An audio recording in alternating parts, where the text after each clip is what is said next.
the sizzling sausage, studs on cement, sport in the crisp wintry air. When the drawbridge goes up, see the absolute state of it. You're with Pez and Higgos, it's the circus. What a week in the world of sport we've got this week. War is the only thing that can temporarily stop the IPL. Kohli retires from Test cricket and we'll have a look at a squad for the World Test Championship final. Michael Jordan returns to broadcasting in a sign of how the cost of living crisis is affecting us all as we try to figure out who's going to win the NBA and if the draft is rigged. The PGA Championship starts this week. Will Scotty Scheffler arrive in a jailbird jumpsuit, or will Rory go back-to-back in the first two majors of the season? Either way, he is coming down to Melbourne for the first time in 11 years to give us a look at the green jacket, as if Adam Scott never existed. A tale of two codes between the weak, gutted dogs and 15-year-olds trying to bring fake guns to a knife fight. We're talking 16-minute hat-tricks, half-time deficits, and get-out clauses being activated. The AFL's biggest stories are about lying umpires, and should the showdown medal be given to someone from the losing side? We need to talk about how unfunny this sport has become. There's also the Pope at the World Series, Trent getting booed at Anfield, Liverpool on an Ibiza circuit mid-season, and Wrexham coming to Australia, where we get to learn some of the players' names. Your Speakpipes are red hot this week, and of course, we'll close the show where our mistakes and inaccuracies are laid bare for all to see. You are the kings, you are the voices, you are the people that sport is about. We are back from India. We are back in the heartland of whatever sport you like. We are in your ears. We're in front of your eyes. This is the circus. Sam Perry and Florimo. Welcome to the circus. Hey, thanks very much, brother. Yeah, fantastic to be back here in the to nestle in the bosom of all that is familiar with Australian winter sport. La Familia. La Familia. And what a bosom it is to nestle into. Yeah. That we've come back from. Heaving. It's a heaving bosom. It's a heaving bosom. Yeah. And yeah, I mean, look, what people have to understand about conflict in Asia, etc. Now we'll get onto that because we haven't enough already. Yeah. Well, we've done a few media appearances where people have, in good faith asked us what it was like to leave, and all I've had from my friends is like, "Oh, escape your little war, have you? Escape your little war." And so it is very pleasant to be back here and discussing, comebacks, the differences in the humour cadence of rugby league and Aussie rules. Yeah. And there's some cricket stuff to talk about, I suppose, but it's an elongated Speakpipes this week. The people have delivered this week. People are coming in hot. I would like people to bend a particular ear to just the difference in tonality with different sports and the subject matter therein. But sit back, relax. We are handing it over to the punters this week because we're listening live. You're going to get our reactions as well. But without further ado, it is the Speakpipes for this week. G'day, fellas. Well done in India. Can't believe you guys managed to start a war with the podcast. Unbelievable. So many good comebacks this weekend, but my favourite of the lot was Pez and Higgos coming back from India. Nice. Holy fuck. Has there ever been a better field goal? Trell Mitt. Yeah. Wow. Collingwood are 7-2, second on the table, second in percentage. They played 7 out of 8 finals from last year, but still we haven't won a game fair and square all year, according to Fox Sport comments. Make it make sense.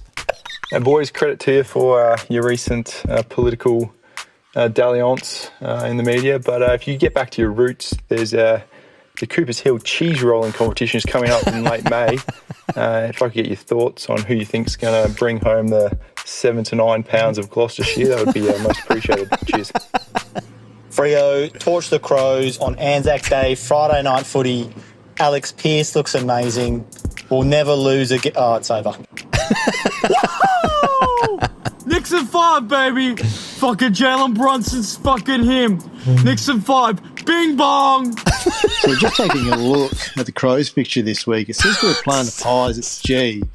It's kind of confusing because we beat a team wearing black and white on Saturday night. Crows fixture shit. Oh, that was the Port Power wearing the jumper of a club that they killed, making them their reserve side, and they take a claim to their history. They're a strange bunch up there. Anyway, go the Canberra Crows. Still thoughtful for all Australians. What's he Pez saying? and Higgos ask, why was the game allowed to go ahead after fleeing Mumbai as India-Pakistan nuclear war looms? Tracker, mate, drop punt. meet Petrarca. If you two could get acquainted after 10 years in the league, that'd be fucking brilliant. G'day, lads. Glad to see you back. Also glad to see Bailey Dale made it back from Darwin without his angry Willie. How about them planes? Oh, what about all the comebacks in the NRL this weekend?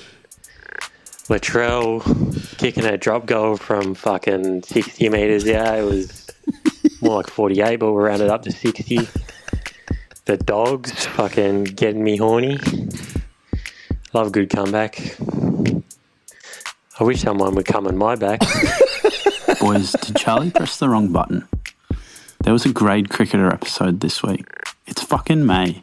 I don't want to know about cricket or IPL or PSL. I want to know why the Broncos are so shit and why Ezra Mam's going straight back into the starting at 13. Fuck's sake, Chuck, sort it out. Boys, I liken Virat's test retirement to my ex-missus leaving me. Like, the writing was on the wall. You just got to open your eyes and see it's over. But it still takes you by surprise. Boys, any chance fans of other football clubs stop telling us how to feel about Trent Alexander-Arnold leaving Liverpool Football Club? Trent. Fuck me!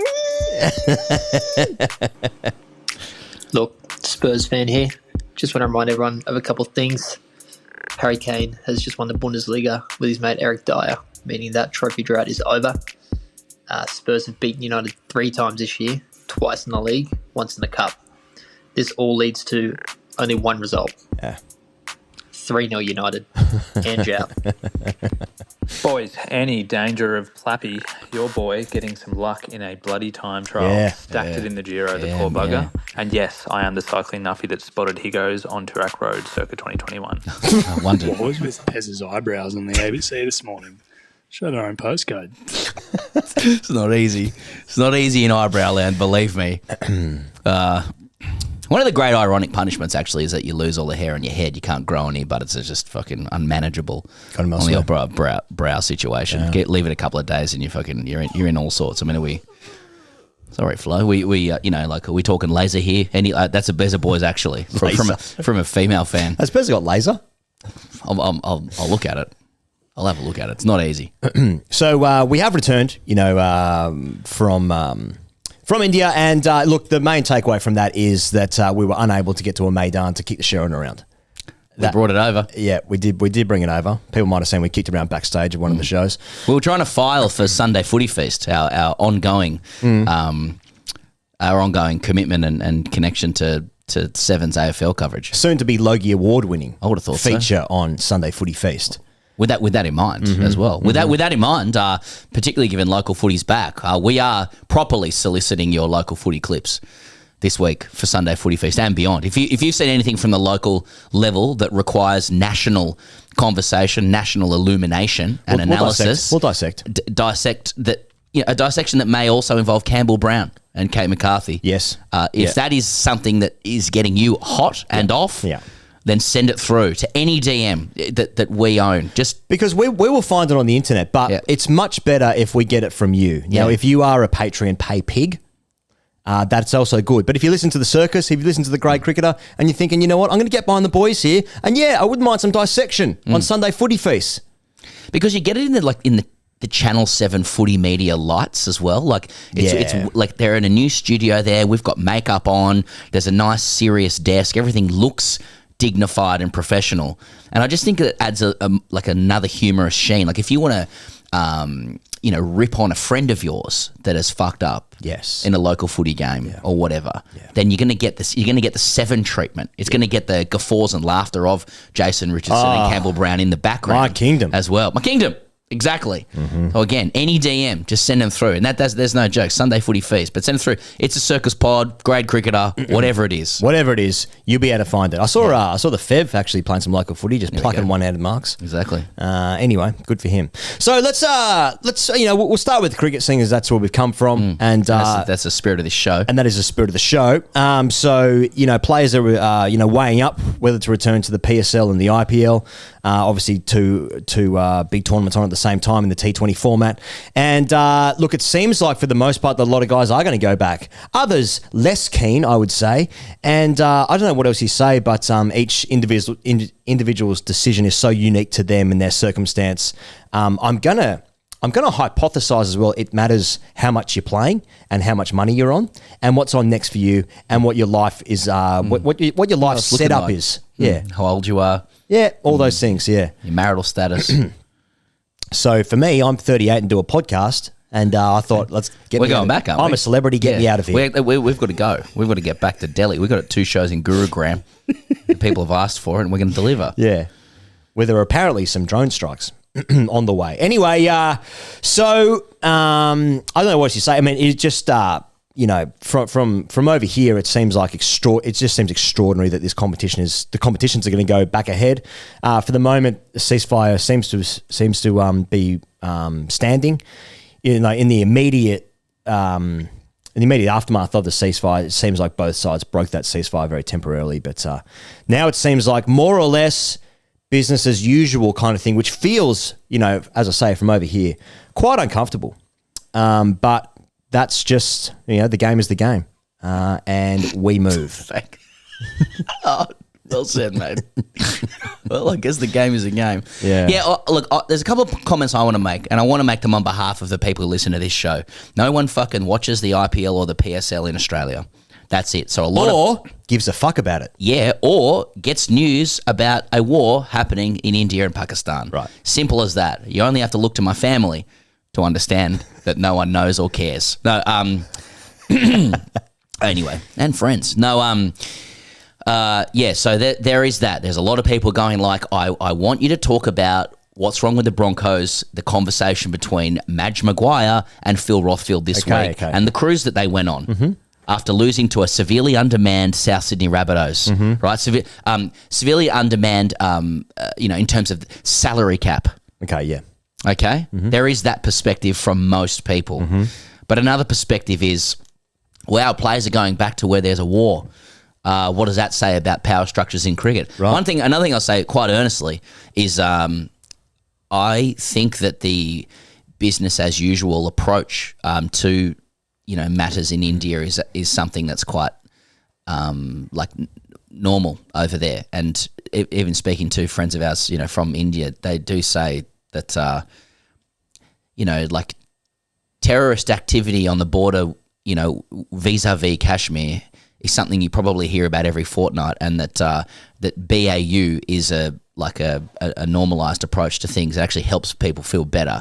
So yes, there is bulk cash at play with getting the IPL and the PSL going again, but by the same token, and with respect, it's I do think that it's a pretty normal thing to just get shit up and running again ASAP. So yeah, interesting times ahead for players who have career prospects on the line, and we do know that administrators have said to players we will have a look at your contract if you don't come and fulfill your contractual obligation where there is war. Yeah. So that's that's arguably a bit how you're going. Yeah. For a lot of players, but also I do think it's culturally it's fair to say that getting shit up and running again is something that happens in India and Pakistan, and maybe as a white man in the arse end of the earth, you go maybe you shouldn't judge it too harshly. Yeah, that's right. I mean, you think about as well, the players is one thing, but also fans going to the stadium is the other. Now, obviously, for international players, not talking about just Australians, just because that's where we're from, but the international players flying over there who have the same, I guess, cultural understanding as what we do of India, that being minimal compared to people that live there, right? So you think about the fans... I read a few books. The fans that go to the stadiums are living that experience every single day. They are across all of the connotations of everything, right? So, but the idea, imagine if that was happening here, how many people would go to the MCG that first game back? Maybe lots would. I'd be surprised, but the people people that live there have it far more intensely than overseas cricketers. Though of course they're not as famous as overseas cricketers. So the word that was used to me therefore targets was there is a higher tolerance to the incidence of conflict, and you probably can't judge it from here really. People choose to go, they go. Maybe it makes them feel happier. Yeah. But yeah, you can also understand why players I prefer not, hey. Yeah. Now, if you want to listen to a longer thought process, much more serious, I suppose, of this than us being dickheads now, you can go to the Great Cricketer feed and you can listen to an episode we put out this week, which is about 45 minutes long or so, I believe. And if you don't, good luck to you. Hey, Virat Kohli retired from Test cricket the other day, Pezza. He averaged 46. What are we all worried about? Yeah, here's what I want to say about that. I don't know which one to start with. Not first. A big deal. 46. Yeah, okay. So, all right. Virat Kohli is a great of the game. He's a great of the game, and global Test cricket, I think for the last 10 years, owes him an enormous debt of gratitude for keeping it going. He also dominated us a lot, so we respect it. Don't give a fuck what he did against anybody else. He's one of the greatest batters of all time. Now, he's averaged 46 in Test cricket, right? Yeah. And so, he's left himself open. Now, I've got something I want to say about this. Okay. I think in the entire history of cricket, it is the average least befitting of a player of his greatness, of all players that have ever played the game. That number does not belong next to his name. Mm-hmm. 46. Mm-hmm. I actually went to...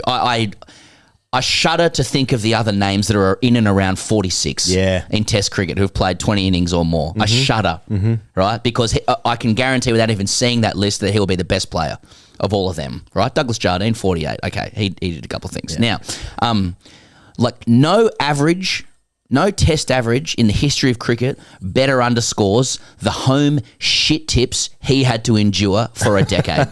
So this is the BCCI's fault. This is Ashwin's fault. This is Jadeja's fault. Yeah. He was denied about 10 minimum stat-padded hundreds that are crucial to the numbers of those we consider greats. Great shout. Right? Lots of questions have to be asked.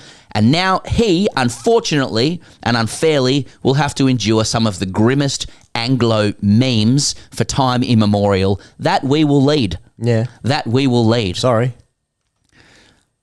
There is a growing genre of very limp-wristed, cuckish, beaterish, English, face-to-camera cricket chat on Instagram at the moment. You've seen a few of them. And I'm very sorry for Virat, his family, his friends and his army. Yeah. He doesn't have to endure that. But if his own administration didn't give him some of the fucking worst decks of all time to try and deal with, where he had to average 30, when look at all of our greats.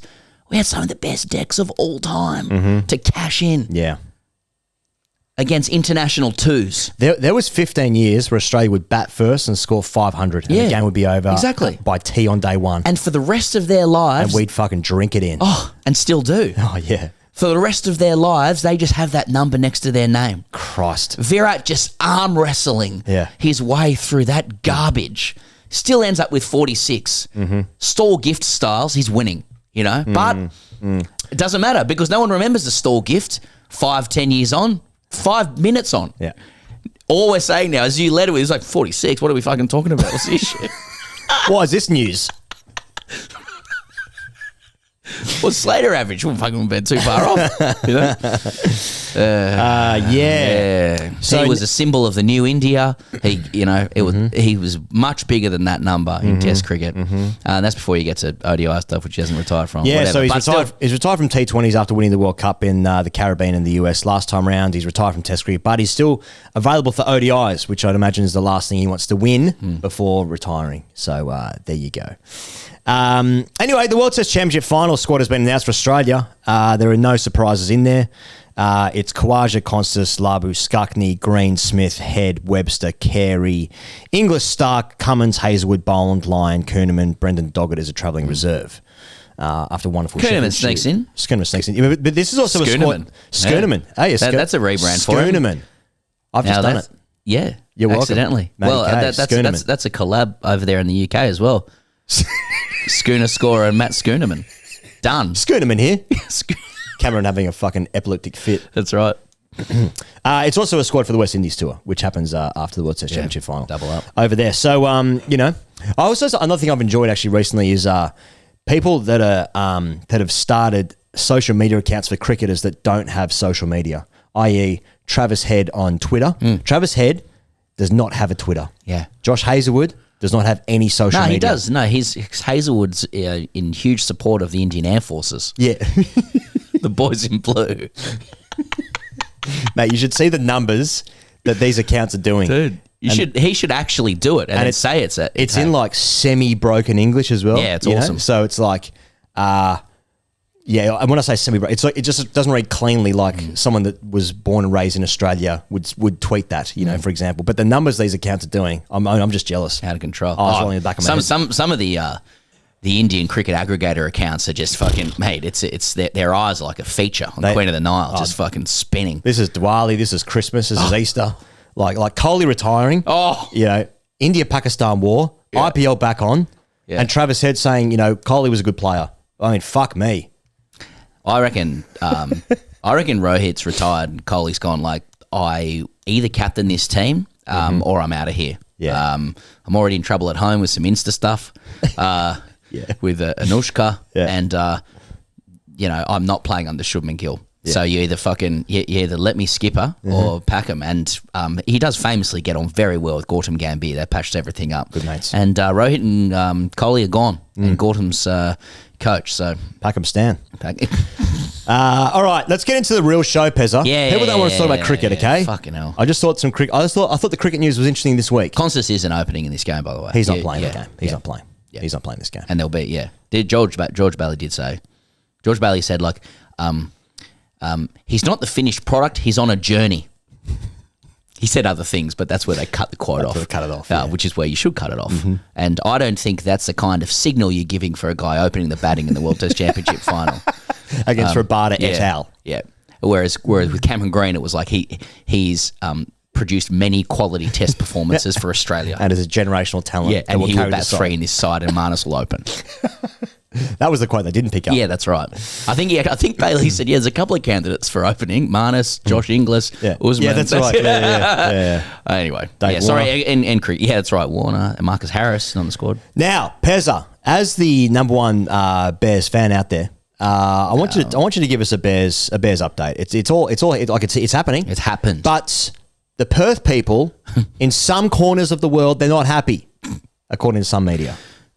Taxpayer money stuff, okay? Oh, yeah, slugged. The taxpayers have been slugged. People have been slugged by the Bears. Yeah. The Bears are.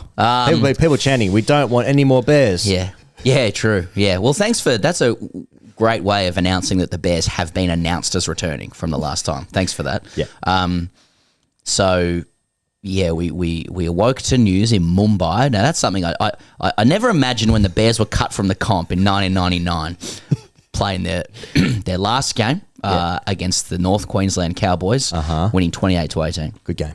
It wasn't. Yeah, they played well. I never imagined at that moment that their return would be in the form of the Perth Bears, and I would be sitting in a bath in Mumbai, watching camera shots of North Sydney legs where they're trying to make it look like heaps of people are there. There were a few people there, and. But it is official. The Perth Bears are back. I just want to shout out, without being too ungracious, to every out there who ridiculed our efforts for 26 years, who are like Bears tragics, these poor people, these sad people, they'll never be back. Chortle, ha, sucker fucker ding dong, the red and black is back, suck my dick. Now,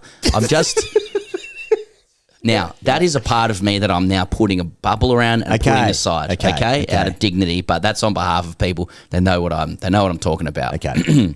So just put that to one side.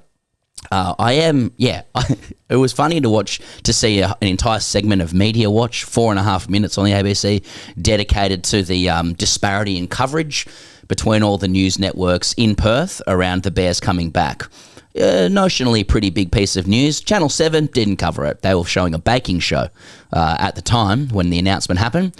Channel 7, again, well, we're in bed with them, deluxe, and but Kerry Stokes' people saw it fit to put a baking show on or some shit at the time. That was a good episode. And it was lovely food that was being proffered. And the West Australian has been going pretty hard at it as well, I believe. Is that who it is? Yeah. Yes, West Australia, yes. But we don't want any more Bears. This is just just two cocks of the walk. There's people swinging dicks everywhere. That's what happens. It's an AFL town. I am personally very interested to see how the Perth side and the North Sydney Bears side do partner. North's more than once bitten, twice shy, and the marriage, a lot of work needs to go into the marriage. The Bears have been fucked off before, and the Bears are going to have to do a lot of work to endear themselves to Perth, and I really hope that Perth respects North Sydney's, enormous history as well. But we shall see. Work needs to be done, but otherwise, it is really, it's incredibly surreal that it is for someone who actually loves the club. And whose so many core memories have been formed going to North Sydney Oval with family and friends, and never picked up another team after the Bears left. They've been out of the comp longer than they were in it in my life, but there was never a question about picking up another team. It really is quite surreal. It hasn't sunk in any way. I am curious to see what colours they how they use the colours, how they use a jersey, what connection to North Sydney Oval there is, and how the two teams partner. A lot of hard work needs to go in there. But for now, it really is just it's dreamland stuff. To be honest, you speak about the colours because there was a suggestion that they wanted to get some yellow into the jersey. The last consortium who were rejected by the NRL, and rejected aggressively by the NRL. I think more people need to look into that. But they when push came to shove on putting the proposal forward, what was initially the suggestion of a red and black jersey soon saw little splashes of yellow, which is more of a hark back to the Western Reds, and also I think that the Sandgroper side of things tend to involve those colours, with the WA and the cricket team and stuff. So it'd be interesting to see. I mean, I can totally understand a Perth perspective of we want our own team. I mean, why wouldn't you? Bit of flavour, yeah. But this team is being largely run by the NRL, I'm very curious to see the work that goes in to enshrine the Bears within this and to protect the Bears within it. I mean, I'm clearly self-interested, but we've been pushed around before, and I do think it's incumbent upon the Bears people to muscle up hard on this and ensure that our best foot's forward, the right people are involved. I think that guys like Greg Florimo and Billy Moore have done an absolute power of work. I'd be very curious to see whether some, serious corporate political leaders can put some muscle and tenacity behind the Bears side of things here. Mm-hmm. Now, also, we were talking before about the Bears Perth, which is a separate thing, and they have distanced themselves from the club. I just look. So we're talking about the Perth Bears here. Pez's dream being realised after decades and a half of pain and wanting and longing and indeed yearning. Yeah, so that's the Perth Bears. Okay. But there's a separate organisation called Bears Perth Pezza. This is the thing. I mean, there's a couple of chinks in the armour already with this entire thing. Before we even get to this, it's like somebody's shown us that they were able to very easily manage to buy perthbears.com, perthbears.com.au. So there's a couple of friends of ours URLs sitting on the entire thing that hasn't been purchased yet by the NRL. So there's one. Two, I was scouring my various Perth Bears supporter groups online. Yeah. I can't wait for the Bears to get some 360 treatment as well. When they're back in. That's when it becomes real. Yeah, I think I'll be into that for about 3 or 4 weeks, and then I'll turn it off like everybody else. But those 3 or 4 weeks will be fucking mouth-watering before getting very toxic. But, I just noticed on just shout out to Facebook group called The Cave, Perth Bears Supporters Group, 7.1k members. Nice. And growing. Somebody's said, I feel we need to consider a name change already before screenshotting a notice from a group called Bears Perth, which says, rugby fans take note. Bears Perth is a social group for men established in 93 and incorporated as Bears Perth in 1997. Then it provides the association number.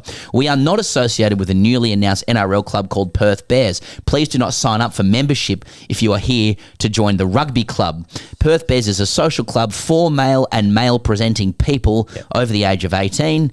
And it is accompanied with a picture of about 15 men, half of whom aren't wearing shirts, and they've got sashes sachets on them saying Harbour City Bears Perth. Yep. Bear Perth 2024 arm in arm. Yep. So I think it's just a public notice, and that's it could be symbiotic. I mean, maybe it could work for both. Could be in the front row. You know what I mean?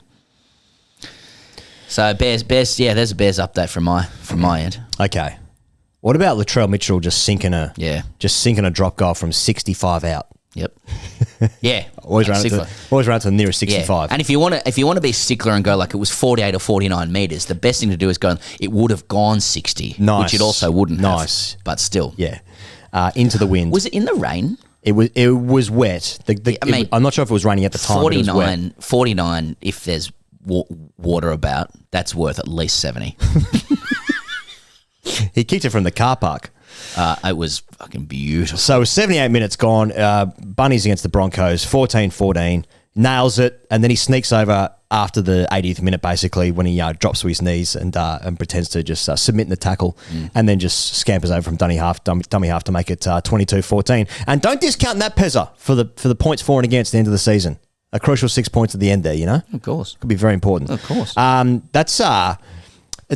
There's something, like, in terms of the purity of sport, you know, you think about like like a basketball shot where like it's so swish that it barely even touches the net. You know, a perfect cover drive perhaps, and a great forehand, or actually a clean Federer backhand down the line, or cross court if that's your want. You know, a sweetly struck field goal in either rugby league or union is Rugby's league or union. Yeah. Up there for like the sweetest contact of a ball onto either an appendage or some sort of blade. Yep. You know, it would be right up there. But that was fucking sweet. And it like Latrell Mitchell is a great like lightning rod issue in rugby league. Totally. Like it's very much like a deal breaker, you know, for where you sit on Latrell Mitchell. You know what I mean? And it can be chopped up heaps of ways. Right? It reveals a lot sometimes, and sometimes it doesn't. But we are now we are firmly in origin selection. Yes, we are. Window conversation. I'm actually I actually have to hand it to rugby league. I think for the first time this year, rugby league has managed to fill its head, like its column inches with things other than origin chat, like 4 or 5 weeks out. But we're only 2 weeks out from origin. Yeah.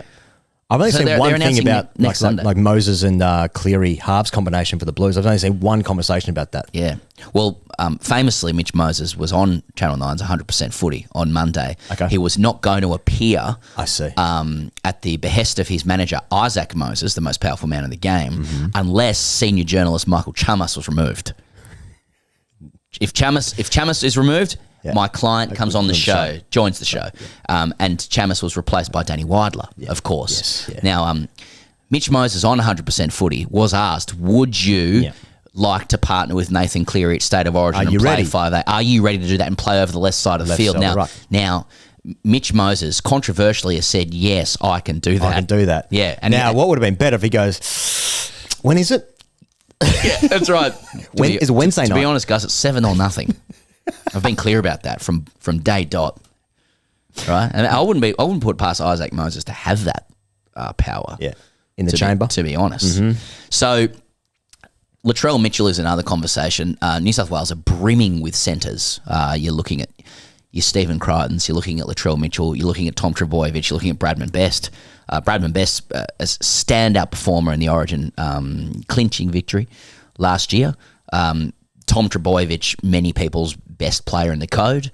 Stephen Crichton, many people's best centre in the country, and in most form, leading a dominant Dogs. And then you've got Latrell Mitchell, who also played last year in the 38-18 win at the MCG before getting injured again. It's going to be tough to figure that one out because they're all fucking guns. But also, Queensland understand Origin better. So that's true. Yeah, that's a good point. Yeah, see, it's getting to the point where, like now Ben Hunt's out with a hamstring. New South Wales are coming off the series win. New South Wales looking too strong to win the series. Like a Queensland just achieving the right level of underdog status. It makes you scared. Yeah. Daly Cherry Evans is no spring chicken anymore. Impossible victories. Yeah. The New South Wales' biggest issue is should they select Jake Trbojevic? Will he captain? Mm-hmm. He's out of form, but do you select him from a spirit perspective? Does he need to see next to his name? Yes, I can see your eyes rolling in the back of your head. Gee, I'm tired. Well, Marty Luai's had a great round. This is why rugby league's goated. He's a father of Jerome Luai, of course. He deleted an Instagram post saying, "Get out clause activated," after the Tigers' 64-0 loss. Of course, Luai signed a multi-million-dollar deal until 2029 with the Tigers, with a reported option to terminate the contract in 2026. His dad then posted, I think it was yesterday actually, saying, "Sorry guys, my wife has banned me from further banter on Instagram. Hashtag is Bebo still a thing?" He's the banter king.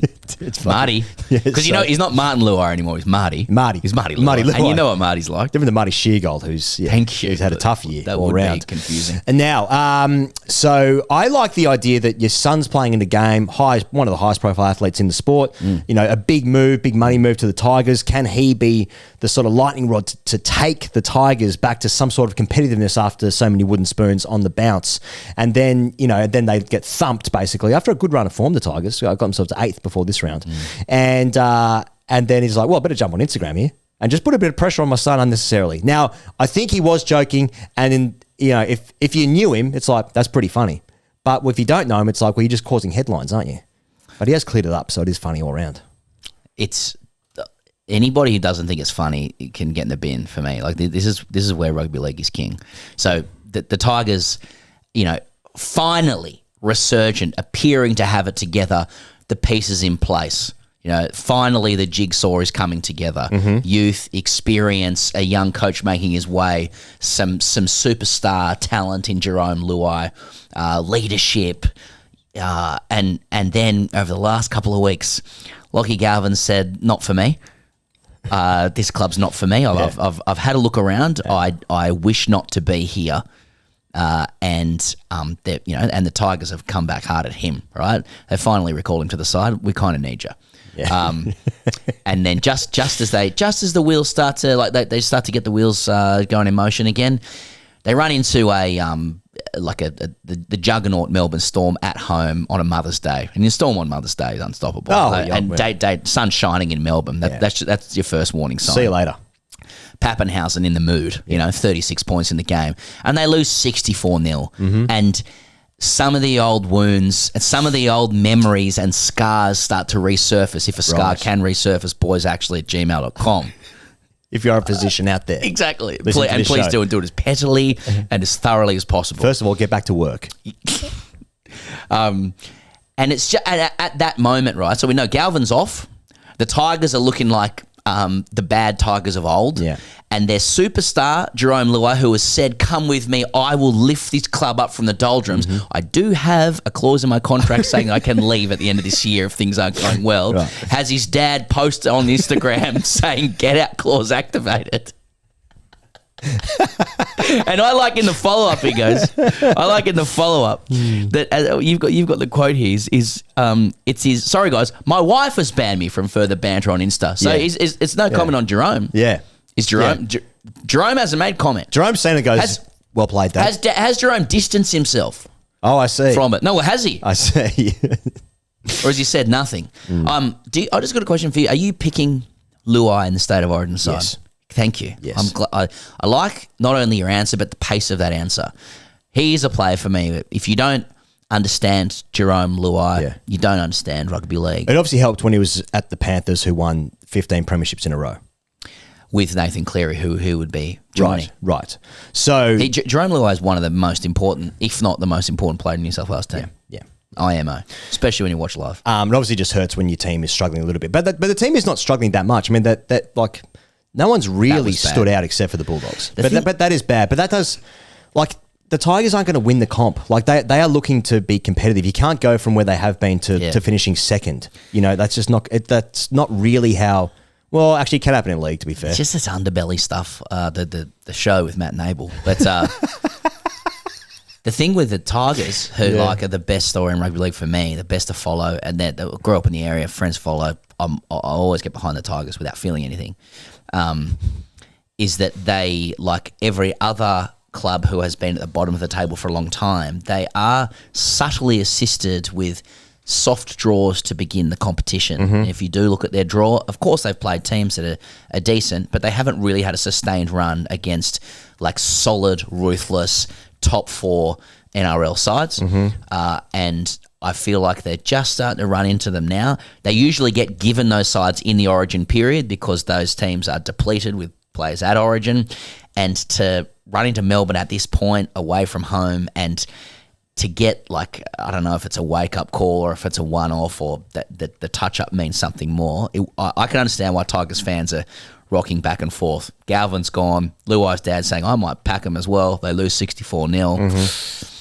Fanua Pole's injured. Yeah. You know, in my lifetime, because I'm not a Tigers fan, like I don't live it, but in my lifetime, Balmain Tigers, Western Magpies and West Tigers have almost been the worst team in the comp for just about my entire life, except for when they won the comp with Benji Marshall when he first came into the comp. That is factual. And so, like, what I'm saying is, like, they're actually having a pretty good season so far. 64-0 hurts. Yeah. Don't get me wrong. Yeah. But like, you're seeing the green shoots of a team that can just mix it. Yeah, that's right. Yeah. That's all you want to do is mix it. Yep. Yeah. So you're saying let's not throw the baby out with the bathwater. These things can happen. That's what I'm And when saying. Pappy gets going, Yeah. you know. Hat-trick in 16 minutes, 4 tries, 36 points by himself. The Bears should look at Pappy. I mean, he was sitting here 3 weeks ago. I don't think he'd heard of the club. Shout out, Pez. Yeah, guys, shout out the next day. Here's one guy who knows that team. Now, multiple teams are, and don't worry, AFL fans, we will get to you in a moment to discuss. Put the chapters in, Chuck. Yeah. We will welcome them back to the show. Anyway, multiple teams had big leads at halftime on the weekend, Pezza. Raiders were 20-0 up against the Bulldogs. Knights were 20-0 up as well. And the Broncos were 14-0 up, of course, against the Bunnies before Latrell Mitchell did his thing. But we're actually flying home, weren't we? We actually caught the end of the game for the Raiders and Bulldogs game at there in Canberra, and it looked fucking awesome. And also live sport on a plane. On a plane, Fucking yeah. how good. Because there was a bloke sitting in front of us watching it was Demons Hawks. Demons Hawks, yeah. Demons Hawks. Yeah, this is Demons Hawks. Yeah. And I thought, like, it was a bit groggy. I don't. When he stood up and yelled ball, I thought that was a bit much. I thought he was watching a replay. I was like, how nuffy is this bloke just going, sometimes I'll just show like, Demons Hawks 2017 or something. And then I realised it was live. And then I was like, is there any league on? And it was that first half was like Raiders, irrepressible, Sunday afternoon. And it was humming there at Bruce. And it's Bruce Stadium, and they they got the Ricky Stewart spirit going. They they couldn't be stopped. They were running hard. Hudson Young, they got the boys going. And then we had to disembark the plane because we'd arrived back safe in safe Australian climes, fleeing war. And I kissed the ground. and then next minute, Dogs have won. Yeah, wasn't even close. Yeah, something in the water at in Belmore. So Jamin Salmon, the big talking point of this game. So he scores a try, and he knows where the camera is straight away. Yeah, and he does a slow mo, weak, gutted dog. Hell yeah! After going over, Ricky Stewart has asked about it after the press conference. Pretends not to know what's going on, although he wouldn't have seen him do it. So do you think I'd care? Yeah, do you think I'd care? How much do you think I'd care about that? There was some footage going around from Magic Round of someone yelling out to Ricky, like, do you see? And they yelled out "weak gutted dog" to Ricky or something like that, and he shot them a very generous sports smile, like where the one cheek is enough. Yes, but it was a wink and a nod. I was like, that's good gear. Yeah, and it's just caught up with him a little bit, and I think.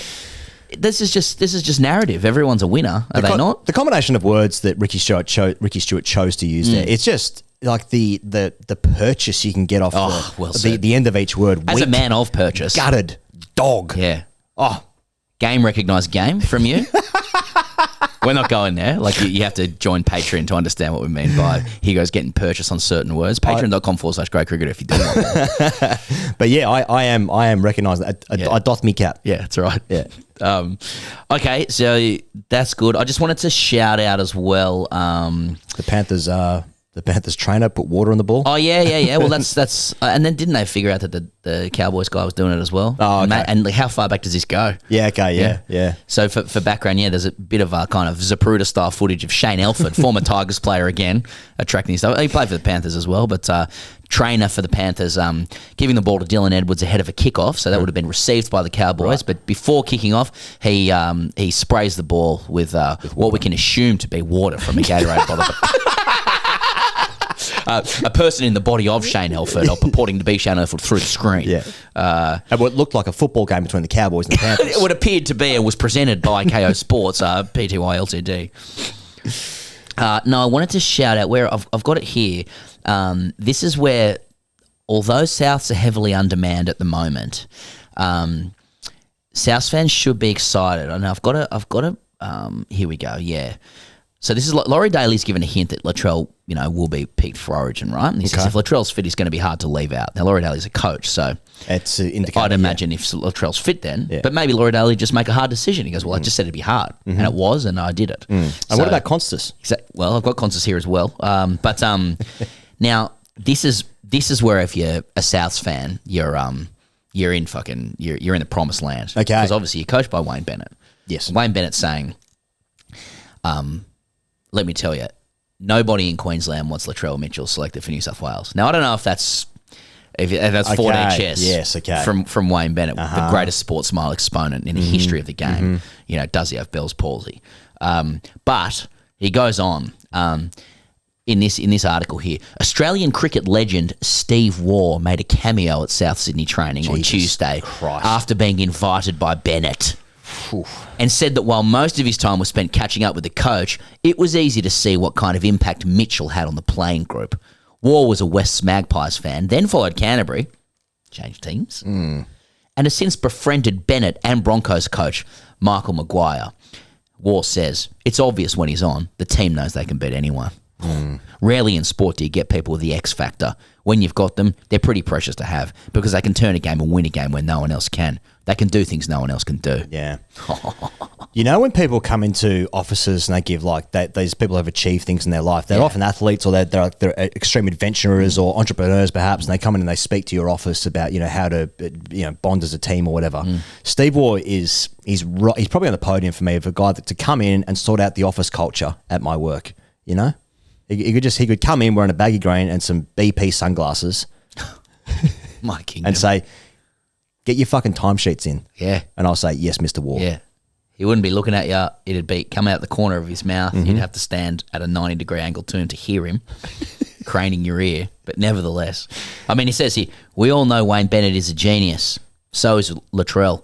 And when they combine, you're a chance of winning. Yep. Now, at one read, if I didn't know who that was from, I'd be like, that's very glib. Yeah. It's very, very glib and very vanilla. But now I can imagine Steve Waugh saying it. I'm like, odds on South's top 4, minimum. You know what I'm saying? Yeah. And the Blues 4-0 on Origin.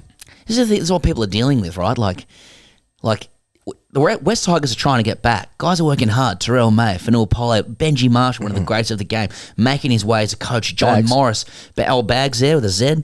And they're trying to strive. And then you got the Bunnies.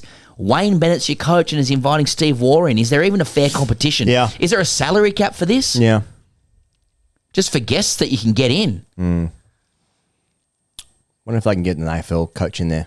Just for some leadership, like a Mick Malthouse or something. Just how they went about it. Heath Shaw was doing some stuff. How they go about it. You can learn how they go about it. Yeah. Get them in and around the group. Well, welcome everyone to the show. Let's talk about the AFL. A 15-year-old allegedly tried to enter Marvel Stadium on Saturday afternoon for the Bombers against the Swans match with a fake gun and a small knife. He did not have a ticket, and he's received a caution. What's going on? Mate, my takeaway from this is he didn't have a ticket. He's got a fake gun and a knife on him, and he's trying to go into Marvel. I suppose it tracks, doesn't it? If you're walking around with a fake gun and a small knife, you're probably trying your luck. Trying your hand at some different stuff. No, just like, this is something that I do in my life. I carry a fake gun and a small knife. I'll try and get into the game for free. Yeah. Save a few quid. Now, back in the day, you know, when you used to go to your shopping centres and you're in your years 8s, year 9s, you know, it was rough out there Like a because year eight, yeah. because you could go there and you could come across, you know, some other youths, Yes. and they would try and roll you. Yeah, I mean, years for your pocket money. Years 8 and 9 in particular, like I mean, outliers year 7, year 10, but 8 and 9 was peak mugging era. Yeah. Yeah. But it was mugging in a polite sense, you know. It was more just in sort of intimidation style, you know. Like because if you're in year 9, you're a bit taller than some other kids. Yeah. Then you know, and you've got a better look about you. Yeah. You know. Is that what you had? Yeah, that's what I used to do. Yeah. You were mugging people. Yep. Yeah. I used to try and find a lighter. Yep. And I'm looking at sort deodorant as well, Lynx deodorant and a lighter, and just sort of spray it and just and say now $10. Now I've got a flamethrower. $10. Yeah. No, I was looking for gold coin donations. Yeah, hell yeah. Donations as well. Yeah. I declare them at tax time. For my paper route. Tax free, yeah, it's charity. Because you could pay $16 to get into Hoyts. Try and watch Something About Mary without an adult with me. That's right. Finger blast of the back corner. Unsuccessfully. Yeah. Anyway, yeah. They were the days. So trying to evade the Gordon Freedom Fighters. Or LBC, the Little Boys Crew.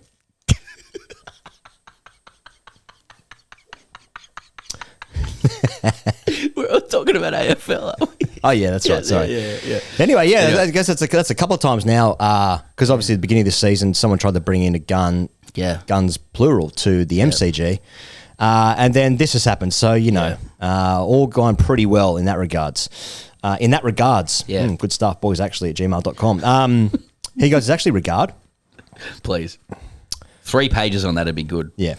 The showdown was on, Bezza, on the weekend. Yeah, nice. Adelaide won showdown 57 by 5 points. Connor Rosie won the showdown medal for 32 disposals, 7 goal involvements, and a goal, and a medal on a losing side. That's a great result for him. Now, some discussion, Pezza, about, look, you know, how good has the game got to be if you're in the losing team and you get the medal? Yeah.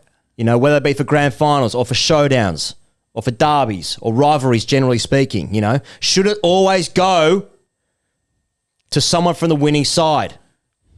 Well, you know? AFL is nothing if not a narrative-driven game. Yeah. And I think that offers an opportunity to Connor Rosie to, like, give it to somebody right in the crowd. Yeah. No, give it to an Adelaide player and say, you know, here you go, you deserve this. Yeah. Or Muhammad Ali, go home into the river and throw it in the river. Yes. You know? Exactly. Get rid of the gold medal. Yep. Anyway, that happened. Actually, I haven't got it right in front of me, but the big talking point over the Aussie cricketers throwing their World Cup medals into the river and Nathan Ellis going to get it. No one knowing about that. Hey, I got it, boys, I got it. I don't even know what you're talking about. Oh, cool. Anyway, so the big story overnight, Pez, was once again from agenda setters. The agenda has been set. Yeah. And we're talking about umpires lying. Okay? I mean, this look, I'm reading from 9.com.au here, by the way, again, which is the same network as Agenda Setters. And when we're on this is an independent podcast. Obviously, we are in bed with Channel 7, Deluxe, and looking to consummate that further. Don't get me wrong. Yeah. But we have, you know, this is completely independent here. 9.com.au. AFL Chief Andrew Dillon has launched a full investigation into the umpire communication debacle, which rocked the league on Tuesday night. Okay, good. When the umpires were initially criticised for not stopping play during Collingwood's win over Fremantle to allow the clearly concussed Lachie Schultz to safely make his way from the field. And of course, that should have happened. Right? That should have happened. So people that are overseas or don't know what the fuck we're talking about, who are listening to the show anyway, see you later. There's contact between a Fremantle player and a Collingwood player. The Collingwood player, Lachie Schultz, goes to the ground, basically the back of his head smacks the ground with the weight also of the Freo player on top of him. And you can see he's concussed straight away. And you see this in the way his arms sort of go straight up in the air in the concussed style. And he's knocked out, basically. He's then lifted up a little bit later and he tries to like run off the field and he like stumbles over. So he's clearly concussed. But in that moment, the play continues. So the umpires are coached to, if a player is concussed and the ball goes in the vicinity of that player, to stop the game. Right. And that didn't happen. Okay. Umpire error. Right. Head of football Laura Kane released a statement confirming the officials simply hadn't seen the forward go down. Yeah. They just hadn't seen it. However, the umpires are marked up to the host broadcasters and select radio networks. Now, why? Are they getting commentary? So the on-field audio is widely available. And the audio revealed that the umpires did in fact see Schultz, with one umpire saying, "Got an injured player in the middle. Yeah. I'm watching. We're okay. That's umpire error. Yeah. Right? Now, Laura Kane has since issued a statement, as far as I'm aware. Saying we got it wrong. Saying we got it wrong. The umpires should have stopped the game. They said the umpires gave us the wrong information. Yeah. Umpires gave us wrong information. But ultimately, this sits with me. Mm-hmm. Right? Now, Tom Morris. Am I getting the chronology right here? Well, let's find out. Oh, right. Yeah, don't help me. Wait for me to make a mistake and then correct me. I don't know what Tom said. Yeah, neither. I'm not sure what I'm about to say. No, yeah, and then Tom on Agenda Setters. Okay. The other night. Okay. Which I was watching, obviously. Was he on it? I saw Caroline Wilson talk about this. I didn't see Tom on it. Oh, no, he's So Tom's with 9. He's 9. Yeah. Jesus Christ. Yeah. Thank you. Thanks for saving me there. Cool, okay. Yeah. Look, apparently the umpires are filthy. Umpires are filthy. They've been let down. Umpires are filthy and they've been thrown under the bus. Under the bus. By Laura Kane. Yeah. And they don't appreciate being thrown under the bus in this circumstance. Yeah. She just got Kane. Where Laura... we need a little audio of that. So I'm sorry about the agenda setter thing there. I got that wrong, and that sits with me. But you and Andrew Dillon. It's just important to point out right now, and Tom's spoken to the umpires. Okay. And the umpires are filthy. Okay. The umpires are filthy. They're filthy. A section of the umpires are filthy. They're dirty. About being thrown under the bus by Laura Kane in that situation. Under the bus, they're filthy. They're dirty. I don't know, man. I mean, to me, the umpires have made a mistake. First time it's ever happened in sport. I looked it up today. I put it on ChatGPT. First time it's ever happened. The umpires tried to sort of get away with it and go, well, look, we didn't know, and then they've got the vision, and they're like, no, you did know, you've made a mistake. And now Laura's gone, like, look, Laura said, she's the head of the footy, but she's speaking about her own charges, and she said, well, they've made a mistake. Laura said they've made a mistake. Ultimately, it sits with her, but also they did it. Yeah. But it sits with her, but they did it, but it sits with her, right? We've all been there in those situations. Yeah. And the umpires are filthy, mate. Yep. Do you know what I think happened? I think what happened is he hit the ground. So Schultz hit the ground. Yeah. And let's wish him well, obviously. Of course. And his arms went up in footy the classified concussed style. Yep. For maybe 4 or 5 seconds. Yeah. The umpires didn't see that. Right. So they just see a player on the ground. Ball watching? They know that he's injured. They're ball watching. And they're filthy. After seeing Laura, I mean, there's just a section of them. The umpires are filthy. Yeah. Now, they see a player on the ground, but they don't see that he's concussed. Yeah. And that's probably the key thing. Yeah. The play goes on. Well, they assess that he's not. It occurs to me. Yes. We've got an injured player. We're okay. We are okay. I'm watching. Yeah. Big Brother styles. Yep. Now, then the play goes on. Yep. And then they probably see him get up and he starts running off the field. Then they might have even stopped. But, I mean, at this point, it doesn't matter anyway because, game's gone, etc. But I think that's probably what happened. So we'll be watching this space about the relationship between Laura Kane and the umpires in this situation. Well, they need to take accountability. Yeah. Umpires need to be accountable. And this isn't the first time both parties have actually been at loggerheads. So a lot of this stuff hasn't been disclosed before. The umpires are filthy. It just feels so good to, speaking like there's a fucking royal commission into this shit. Hey, it's been prosecuted like it's a fucking murder trial. Now, you want the players to be okay. Yeah, of course, yeah. That's not the point. Now, how do you feel about umpires being mic'd up, generally speaking? Because, Pez, we saw this, if I can use my own fandom for Liverpool Football Club, yes. During, there was a VAR debacle against Tottenham. Yeah. Basically, there was a miscommunication about what the VAR was supposed to be checking. They thought that they were supposed to be checking if the guy was onside, which Luis Diaz was in that instance. He scores a goal. They thought it was actually for offside, and so anyway, just play it on. They've done the process and they've communicated, and they have misunderstood what was going on. Then you can hear them saying, guys, communicating to each other, boys, good job, good process, well done. Yeah. So pat each other on the back sort of stuff. Pat each other on the back sort of stuff. Now, the umpires here, who, as we know, are filthy. They why wouldn't you be? They Thrown under the bus. They've been thrown under the bus here because their miscommunication has now been portrayed as if they've deliberately lied for some reason. Whereas it's just I'm going to guess that they just didn't know that he was concussed. They saw him on the ground. They didn't know he was concussed. Oh, I think it stinks, mate. Yeah. I think this stinks because from my perspective, the umpires have had the opportunity to say they've made a mistake. They've said that, we didn't have the vision. They did have the vision. Now, Laura Kane has called that out. Yeah. But should she have done that in public? That's what stinks about this. Yeah, it reeks, I doesn't think it stinks, and it speaks to a deeper malaise at the heart of the football department of the AFL. Yeah. And mark my words, mate, this has been going. I mean, it's just so clean. The sport's so clean. Yeah. I don't know. Pick your poison. I'm a Marty Luai guy.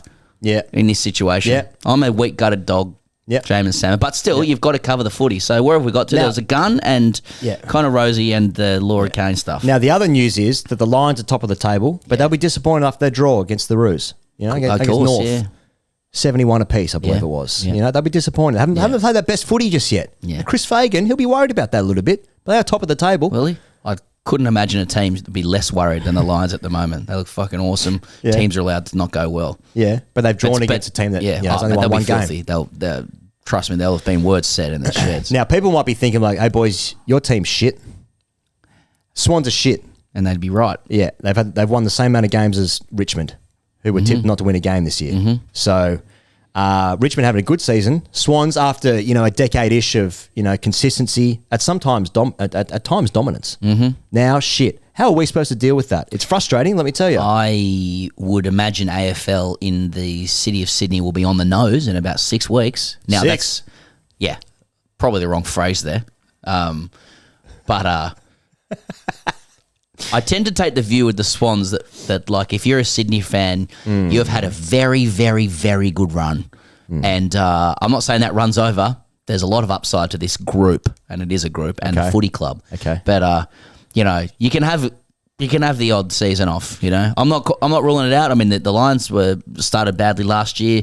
They had a bit of a hangover. The Hawks. The Hawks did as well. Wet sail. There could be some wet sail stuff for the Swans. It could click. Goulden comes back. I've seen some footage of him running. Oh, well. Set to Brian Adams. Now we're talking. Oh, that's good. Also, coming up is I Want to Run to You. Was that the song? No, it was...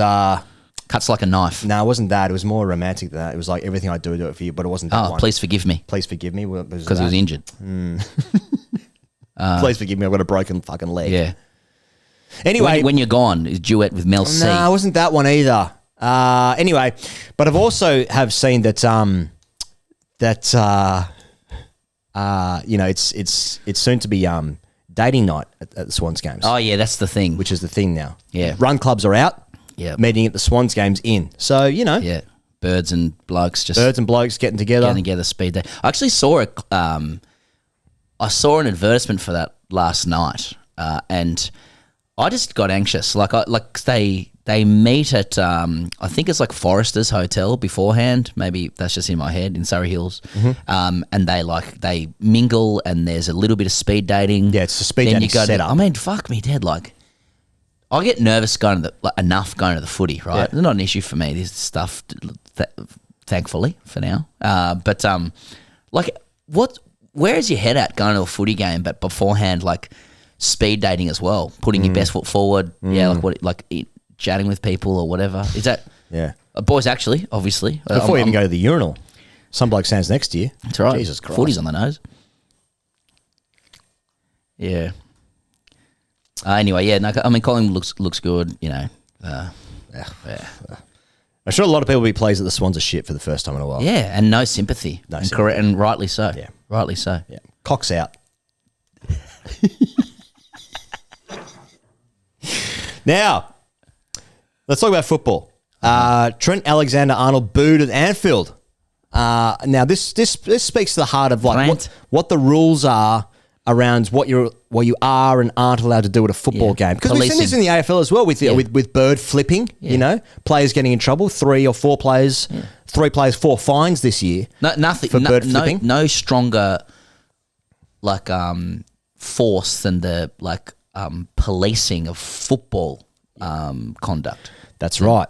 That's right. Now, I tried to bring a gun into Marvel last weekend. Yes. But that's a separate thing entirely. Yes. So I have different rules for myself in this regard because the Swans haven't been going that well. Many of us do. How do I respond to that? I don't boo the players. I bring a fucking gun in. Yeah. Okay? That's how I deal with it. That'll get their kicking boots on. Now, like... now, when you think about...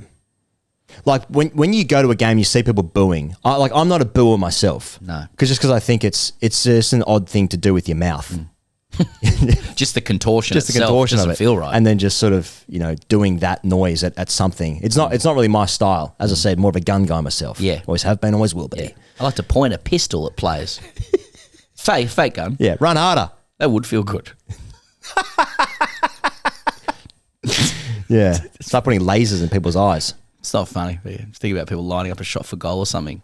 Anyway, I'll just say it would distract. Might feel good. Just do it. Just do it at home. Privacy if you're at home. Yeah, with your fingers. Sure. Yeah. Mm-hmm. Anyway, so that's been the main discussion this with week. Your kids watching because it was Zap.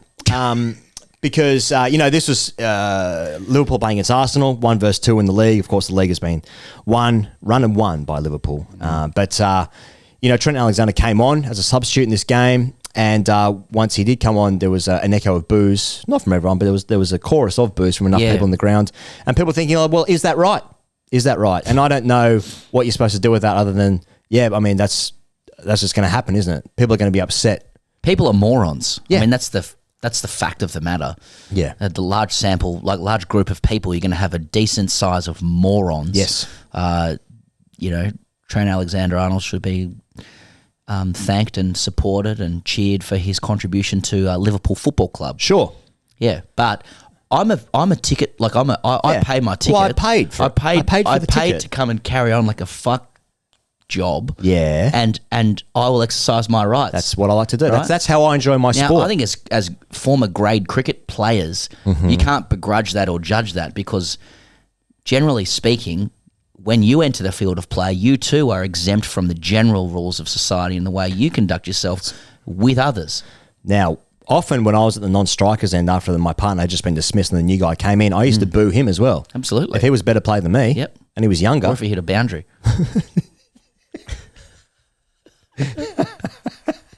What are you doing? Uncomfortable dressing room. Yeah.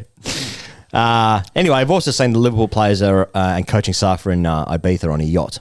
So as you would be mid-season, which is unbelievable arrogance and just as a Liverpool fan, do you feel glorious. Good about that? Yeah, like part of because now it's like won your second Premier League. That's good. Yeah, a cute little second one there. It's Yeah, nice. I see what you're doing. But they're at pool parties, they're on yachts, they're having a great. Now it's mid-season. There's still 2 games left, but and that's a disgrace as well. And that is a disgrace, unprofessional. And it's your right to call up Talk Sport using an overseas number to speak to Alan Brazil and tell him. I want to talk about what happened in the war and how brilliant it was. How they sort of took their chances and that. Brilliant. Yeah. Yeah.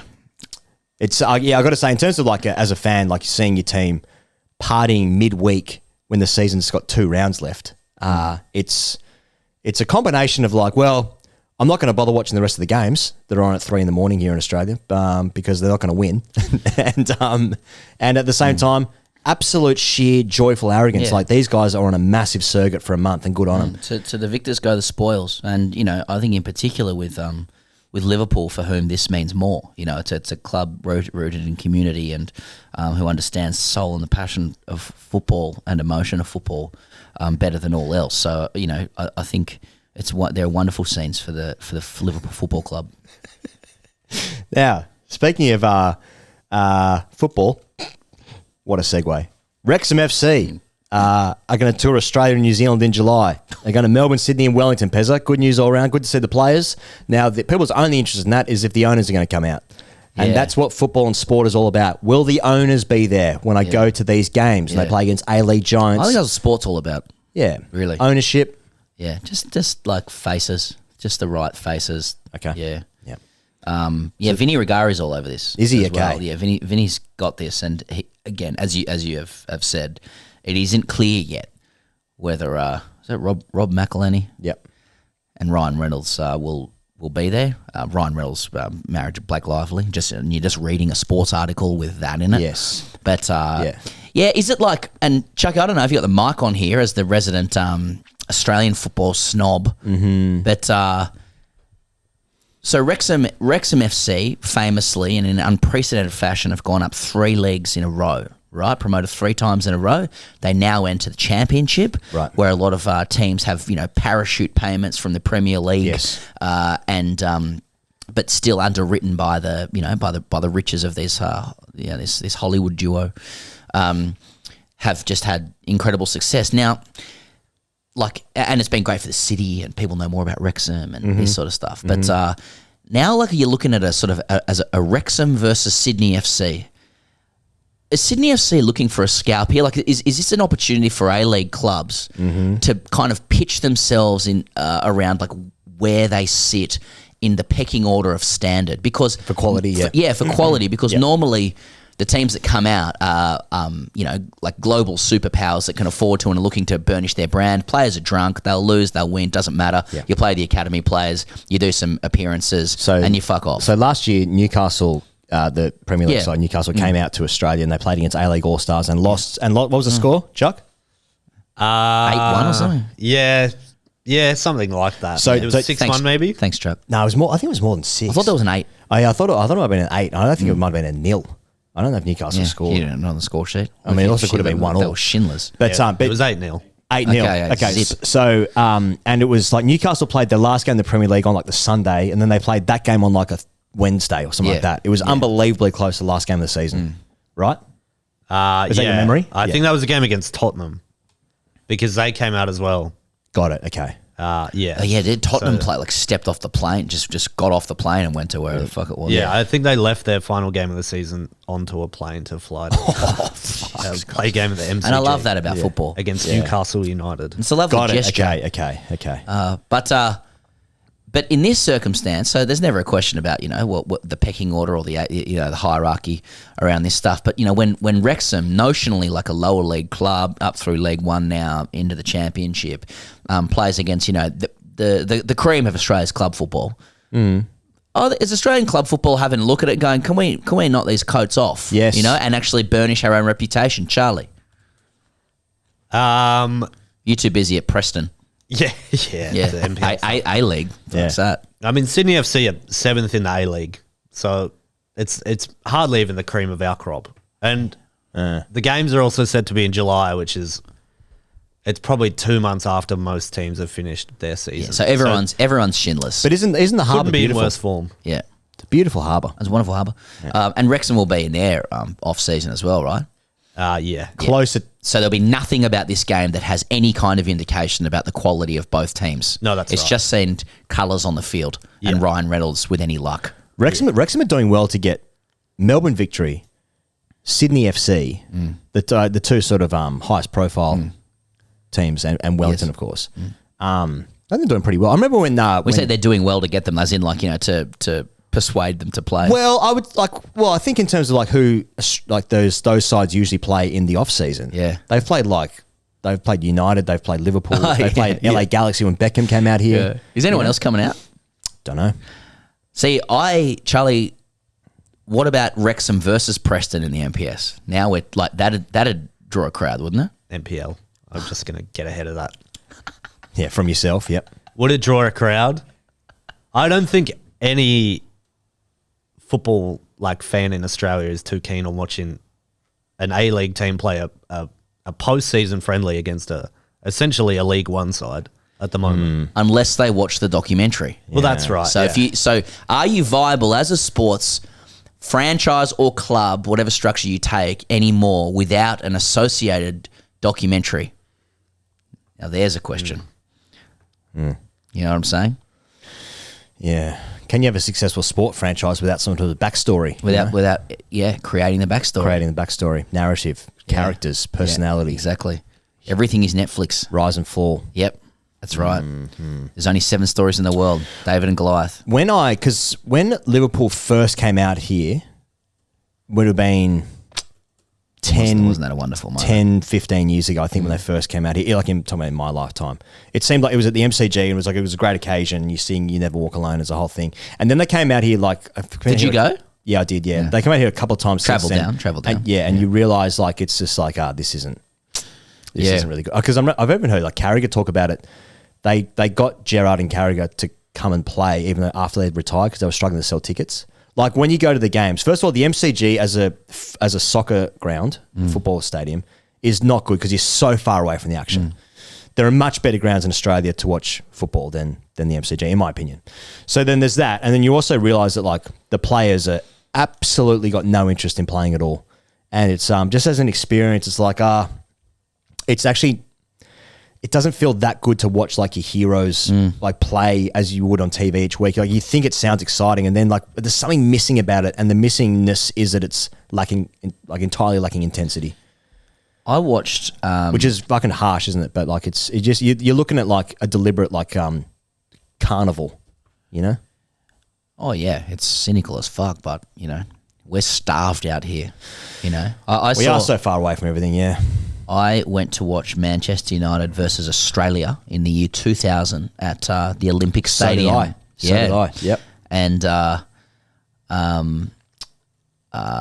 And I believe they won 2-0, and was it Andy Cole laid one of the most horrendous tackles on Simon Colosimo of all time and broke his leg. Oh, really? Yeah. Oh, I don't remember that. United wore white kit. Giggs played. There was a bunch of other guys, and this was hot off the heels of Nou Camp stuff. So United was at peak I remember Yap popularity. Stan was Yip yap and yip yap Stan. Colosimo, yeah, and it really damaged Simon Colosimo's career. I remember that, and I'm just trying to find it here. But it was a thrill as a kid in like year 10 to see it. We were very, very far away. And I think, they won 2-0. And I think we didn't have a lot of confidence in Australian soccer, as we'd call it back then, even leading up until when we played against England at Upton Park that time. You know, like a lot of us had been brought up on the Premier League and were down on Australian soccer. In fact, every time you mention the MCG in soccer, I'm just like, that Iran game. And that burns me bad. I think that's the first. Like, I mean, the Bears used to burn me all the time, but like when a football game burns you, it really hurts. Yeah, I think because the moments of football matches they're won and lost in such small moments. Yes. You know, there's basically 1 or 2 climaxes per game as opposed to rugby league or AFL or cricket even or whatever. Like there's so many more parts of the journey. But a football game just like lives and dies of 1 or 2 moments. Yeah, So when it goes against your way, when it goes against your way. Yeah, and it goes against your way. What does that mean? No, that's good. Yeah. Anyway, I also think like we didn't realise how good our team was in the year 2000. Absolutely. Yeah. Like it's infinitely better than the side now. But the structures seem much better. It's golden now. generation. Yeah. It's golden generation. Didn't make the World Cup, of course, that year. Made it a couple of years later, then several times in a row after that. But that 2000s, actually late 90s, That 03, that dismantling of England at Upton Park has to be one of the all-time great moments in Australia. And you could see, it's before like super internet-driven globalisation, the absolute euphoria of Aussies who are over in the UK behind the goals there. Oh, and what a fucking night that would have been at Upton Park, like just with to and froms everywhere. Straight to the walkabout afterwards. Oh. Get out of here. Yeah, height of culture. What hurts as well? I think is it Gary Neville I've heard speak about, because they always planned on like having like their best team out in the first half, then change it at half time. Yeah. I think Gary Neville has said like, because they were down at half time, they were like, he begged the coach to like go back out there. Yeah. So like it actually That's hurts awesome. them. As it was Wayne Rooney's debut. Yes, that's right. Yeah. But tore them up. We all thought they were going to lose 7-0 and didn't know anything about football. Yeah. Anyway. It was on at 2 a.m. Let's talk about the Pope. Sick. The new Pope, Leo, the 14th, was seen at the Chicago White Sox game, Pezza. Game 1 of the World Series 2005. Of course, they ended up beating the Astros that year. So the footage of the game has gone semi-viral around the old tweet machine there. So the camera shows fans in the crowd, and he's in the top left corner of the screen there. Now, what I want to know is, so this was 20 years ago. He's at a White Sox game, the World Series. Who the fuck has that footage? Like, how do you find that? Yeah, was he making his way through the grades at that stage? You know? I don't think so. I don't think the camera pans to him being like, hey, that's, I think his name's Robert something. You get this, because he's notionally from America, right? Spent most of his time in Peru, is this right? Yeah. But like, so this is Boys Actually, Catholic Church, great opportunity here. Great opportunity here. But because of his US like heritage, there's a whole bunch of like, you know, extremely incongruous stories that like this do not jive with the supposed gravitas of a pope. Right. You know, like I've seen footage of like a senior-ish lady in like a grey tracksuit top saying like she can't believe that this guy's the Pope because she used to be in a relationship with him. Yeah. You know, I was in a situationship with him or something like that. Now someone else has seen him at the baseball. I mean, he's like, I guess he's just at the baseball. He's just a guy, Is he carrying on? He's now the, what is it with the Pope? You are the embodiment of God on earth. Is that what it is? Yeah, some sort of linkage. Yeah. There's sort of I've got the odd line there. He's not chosen by God because he's chosen by the other blokes. Well, the Cardinals from St. Louis. I mean, he was going through the grades like your bishops, your cardinals. He's going through your bishops, your cardinals, That's right. your knights. At some point, boysactually at gmail.com. Anyway, I just find it amazing. He's gone out to the baseball. He went to the baseball 20 years ago, and someone's like seen that somehow and like had that footage ready to go. Yeah. Get out of here. All right, golf. So the second major of the year, Pezza, the PGA Championship is at Quail Hollow. That starts on Thursday.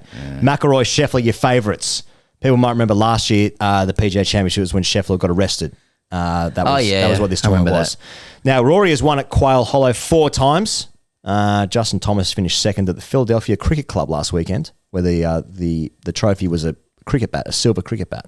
Okay. I'd have a look at Justin Thomas myself. So anyway, that's that. That's happening this weekend if you like your golf. Now, if you like your McIlroy... Why are you looking at him? He just plays that course well or something? Well, McIlroy plays the course very well, won there 4 times. But I don't know, there's something about Justin Thomas I like the look of. But I mean, golf is so hard. It's so hard to predict. But anyway, McIlroy is going to play the Australian Open, Pezza, at Royal Melbourne. Well, that's a boon. In November this year. So McIlroy is a big fan of the Melbourne Sandbelt courses and is also an advocate of the Australian Open. In an interview in 2023, McIlroy said this, the Australian Open, quote, should almost be the 5th major, as it was considered when Jack Nicklaus, Gary Player, Arnold Palmer and Greg Norman won the event during the last century. So McIlroy has won the Australian Open in 2013 with a duel against Adam Scott at Royal Sydney. And here's what McIlroy said again. The market down there is huge with potential. They love golf. They love sport. They've been starved of top-level golf, and the courses are so good. So the problem is with the Australian Open is the prize money, I think. I think that's part of the problem. Not enough bunts knocking about. So if you win the Australian Open, it's around about $290K, which is equivalent of about finishing 25th on the PGA Tour. Chump change for these golfers. These days. So now Paul Gowie, he said, I think there's a lot to play out, but I would love to see him here at the right price. This would be Golf Australia CEO James Sutherland's highlight, without a doubt, if he can get McIlroy. So it has been confirmed this morning that McIlroy is coming this year and I believe next to the Australian Open. So which is both times in Melbourne. So that's in terms of a high-profile athlete, he'd be right there in the world, McIlroy, especially after winning the Grand Slam recently. So that's, I mean, for me personally, that's fucking awesome to go and see McIlroy, especially here in Melbourne. Don't have to go anywhere. So that's good. Melbourne Sandbelt courses. Mm-hmm. We are very proud of them. Yeah.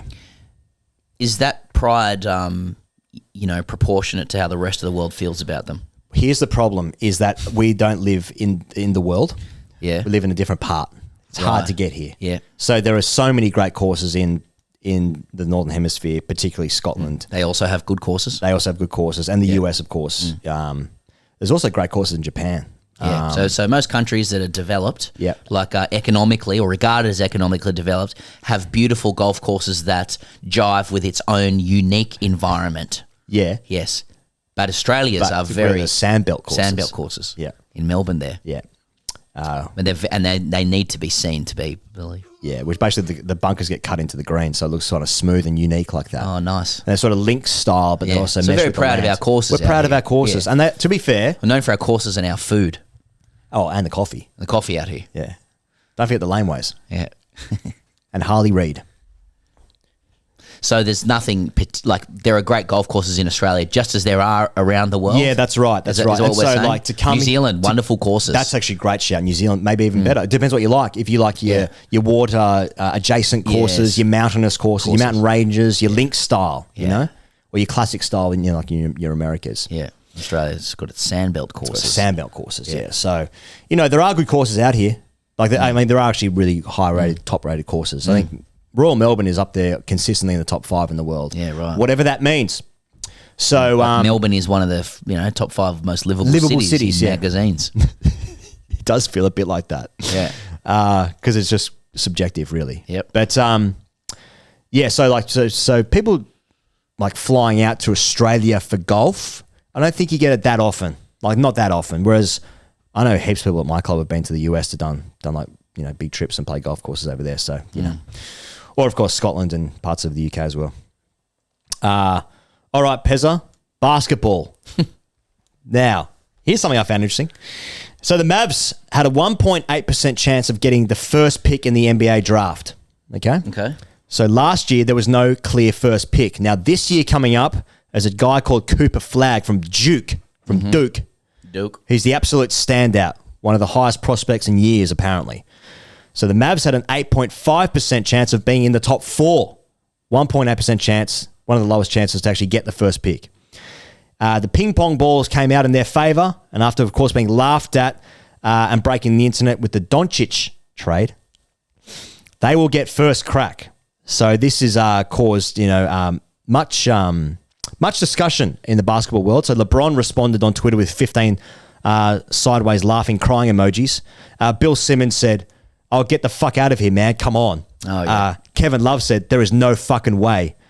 Joe Pompliano, who's an entrepreneur and investor, has some sort of media presence, said, "I'm not a big conspiracy theorist, but it seems awfully convenient that the Mavericks traded Luka to get the NBA's biggest market and then got Cooper Flagg in return months later, despite having just a 1.8% chance to land the number 1 pick."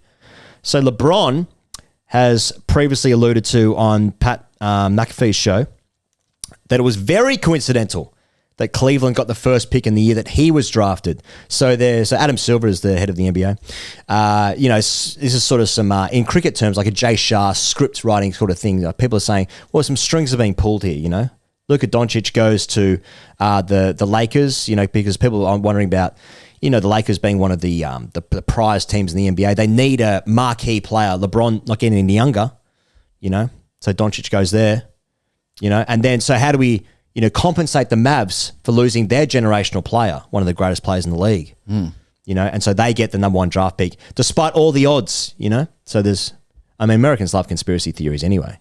It's part of the DNA. It's part of the culture. They love questioning the man. I mean, this is just part of the cut and thrust of sport, isn't it? Of course, this has been sorted out this way. But there's a word we have in rugby league when things like this happen, and it's just code. It's the code. It's code. That's the code. It's what happens. Code's the code. And I worry about people who get their knickers in a twist when they smell some kind of either corrupt or unethical behaviour. That they're. I mean, in many ways, I feel jealous that they live life in such a trusting manner that it creates that emotion. Okay, you know what I mean, or that feeling. Because this is sport. Yeah, this is big business. This is run by people and involves people who, for whom, other successful people are in other industries. We're in this as well, so that's a sledge on ourselves. Yep. I mean,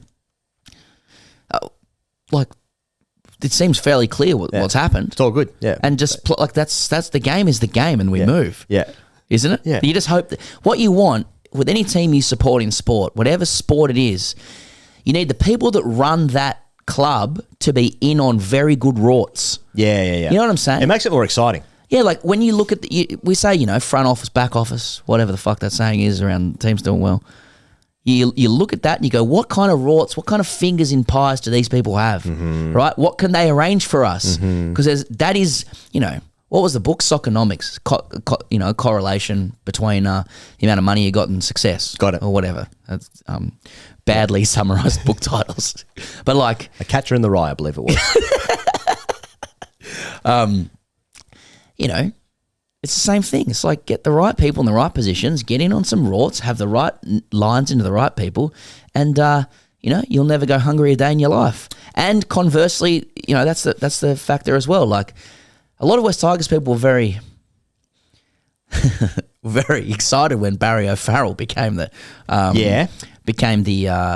chairman of the club, right? For those reasons, but probably has nothing on others who are at the senior most positions of the clubs that are successful. Oh, I mean, the US market. Yeah. Exactly. We're in rugby league, I mean, this is just wake up. Now, in terms of the NBA, it's getting to the pointy end. Jason Tatum of the Celtics has had Achilles surgery. It's said he'll make a full recovery, but the Celtics haven't offered a timeline of when he'll return. The Celtics are down 3-1 to the Knicks in the Eastern Conference semi-finals. Sorry. Indiana are 3-1 up against the top-ranked Cavs.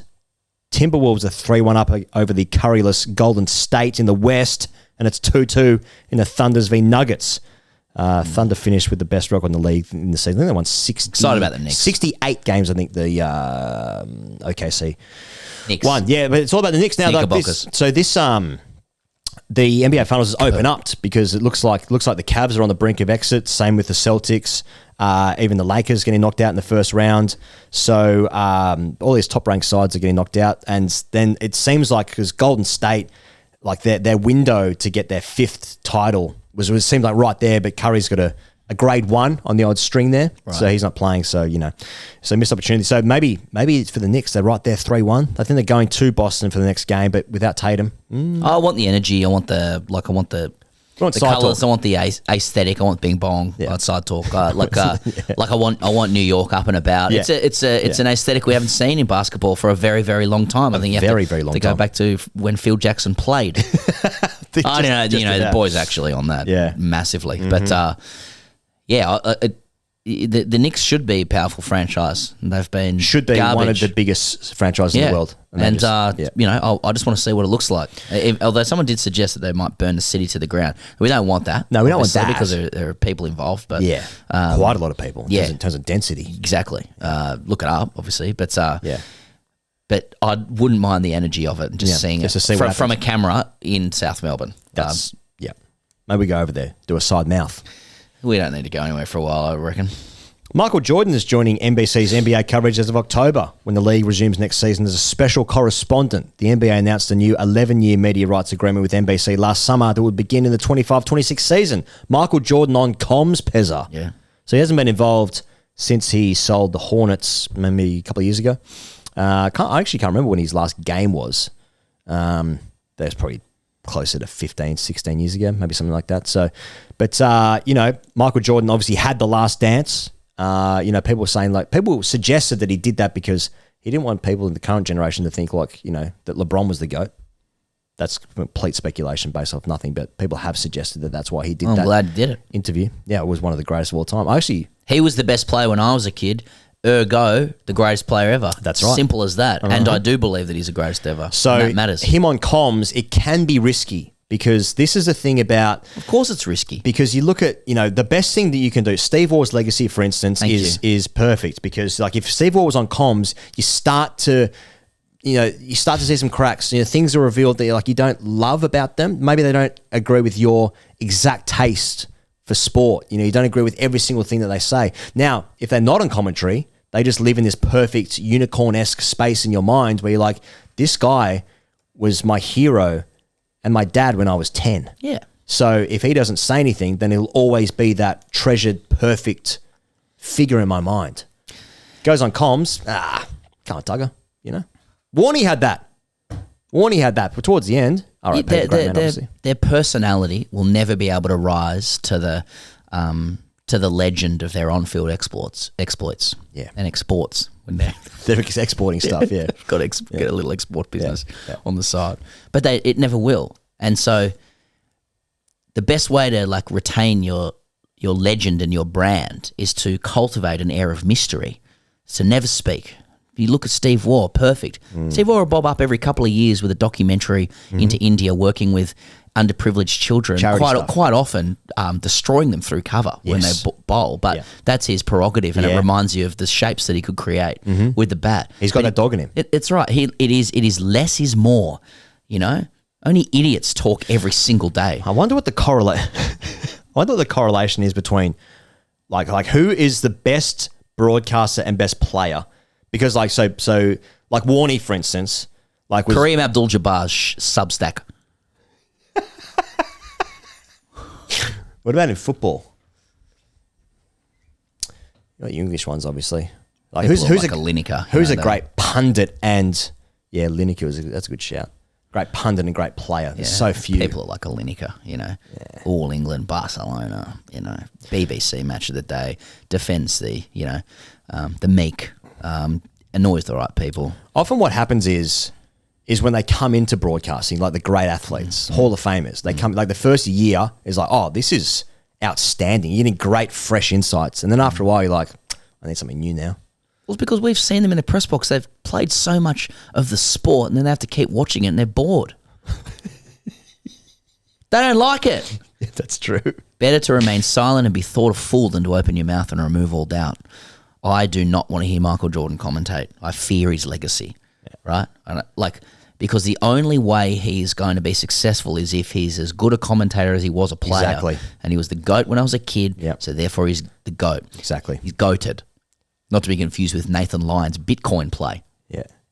The was it NFTs? NFT. Oh, pardon me. Boys, actually. I found this interesting, Pezza. The NFL is heading to YouTube for its Friday game in week 1 of the 2025 season. So the game is being held in Sao Paulo, Brazil, at Corinthians Arena on September 5, with the LA Chargers playing as the home team. So the NFL is playing a game in Brazil. That's what you need to know. The first game of the season. It's being held in Brazil, and YouTube is going to stream it. So the contest will be the first NFL game to stream live and for free on YouTube. The league and the digital platform announced on Tuesday. You might remember that Netflix played a couple of the Christmas games this year during the NFL. So, I don't know, in terms of business or sport, I find that interesting in terms of like where it's going. Good to have more players in the market, I'd say. But this one, it being free on YouTube, it's interesting. It's interesting how the US are doing that. Notice they're talking about the Serie A playing for competition points out here in Australia. I have not seen that. Oh, yeah. I wonder if Charlie would go along to that or if he'd still be going to Preston. Does that clear the bar of football snobbery? Depends if the Sheffield Shield's on at the same time. Yeah, true. Loves his Sackers. They got that new merch. Anyway, that's it for sport this week, Mate, Pezza. he goes, that is a thorough, comprehensive wrap of sport. People know what's happening in sport now. And the agenda was set by you. Yeah, I feel like I set the agenda. Yeah. I got myself an agenda set, yeah. I can't believe how fucking dirty the umpires are at the moment. Oh, mate, they are filthy. Don't take it from me. There's a section of them, and they won't speak publicly, but they are filthy. Yeah.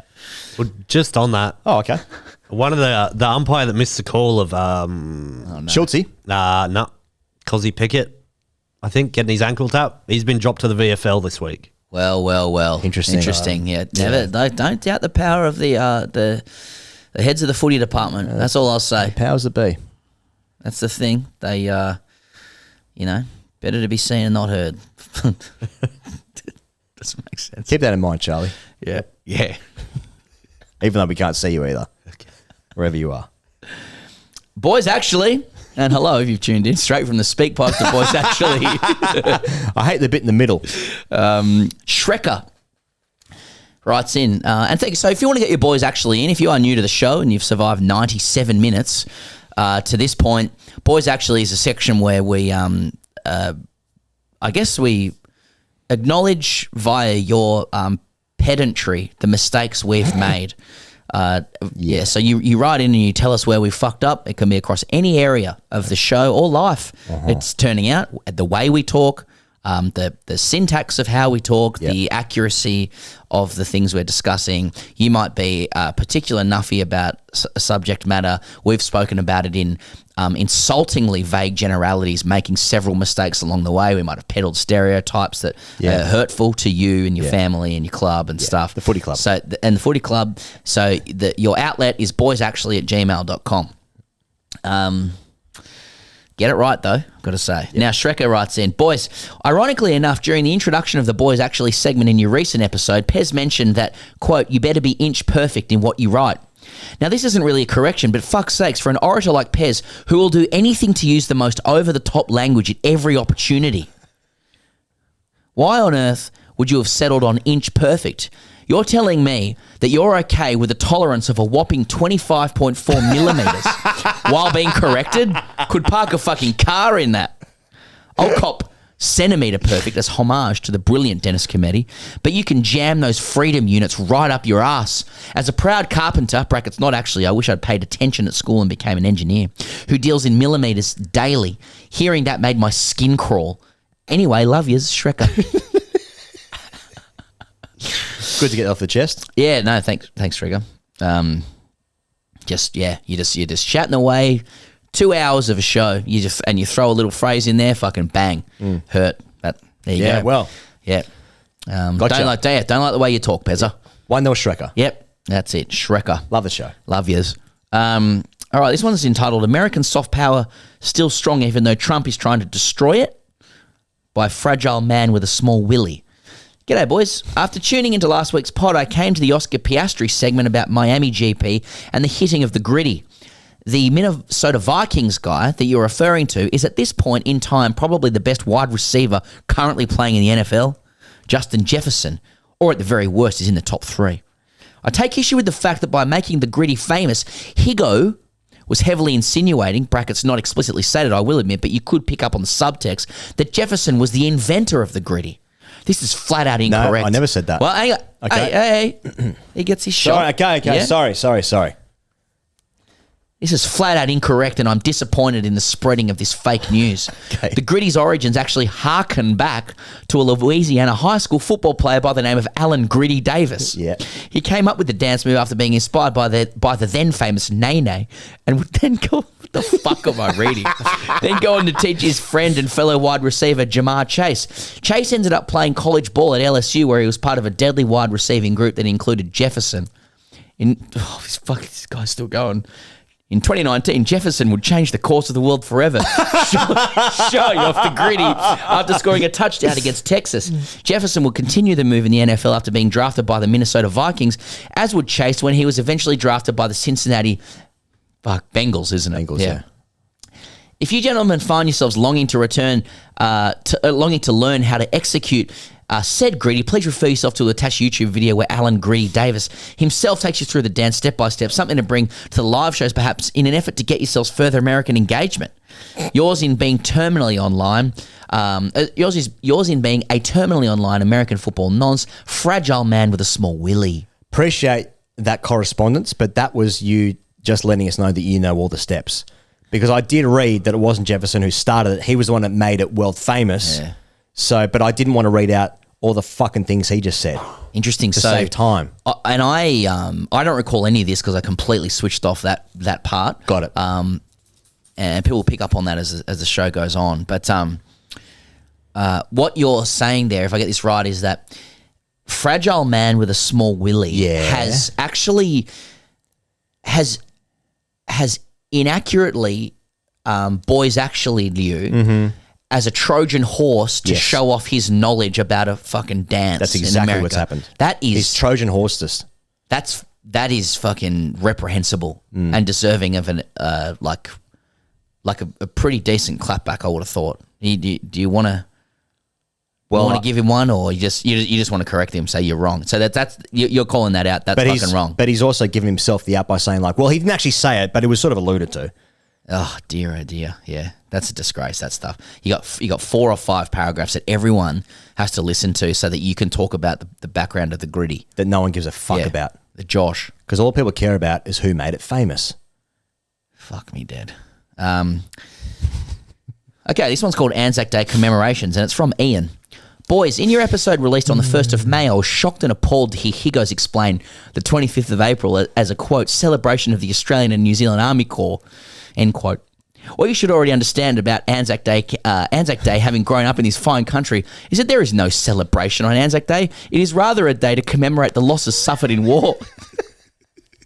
The fact that some Australians choose to commemorate by sinking an ungodly amount of piss alarmingly early in the morning is a separate issue that I don't wish to get into in this email. Love the show. Keep up the good work, Ian. Okay, Ian, shut the fuck up, because me and my mates, we get round, we sing songs, we set off fireworks, we dance, we hold hands, and we dance around in a circle. Oh, so you're we are celebrating. You don't. I mean, he's sort of.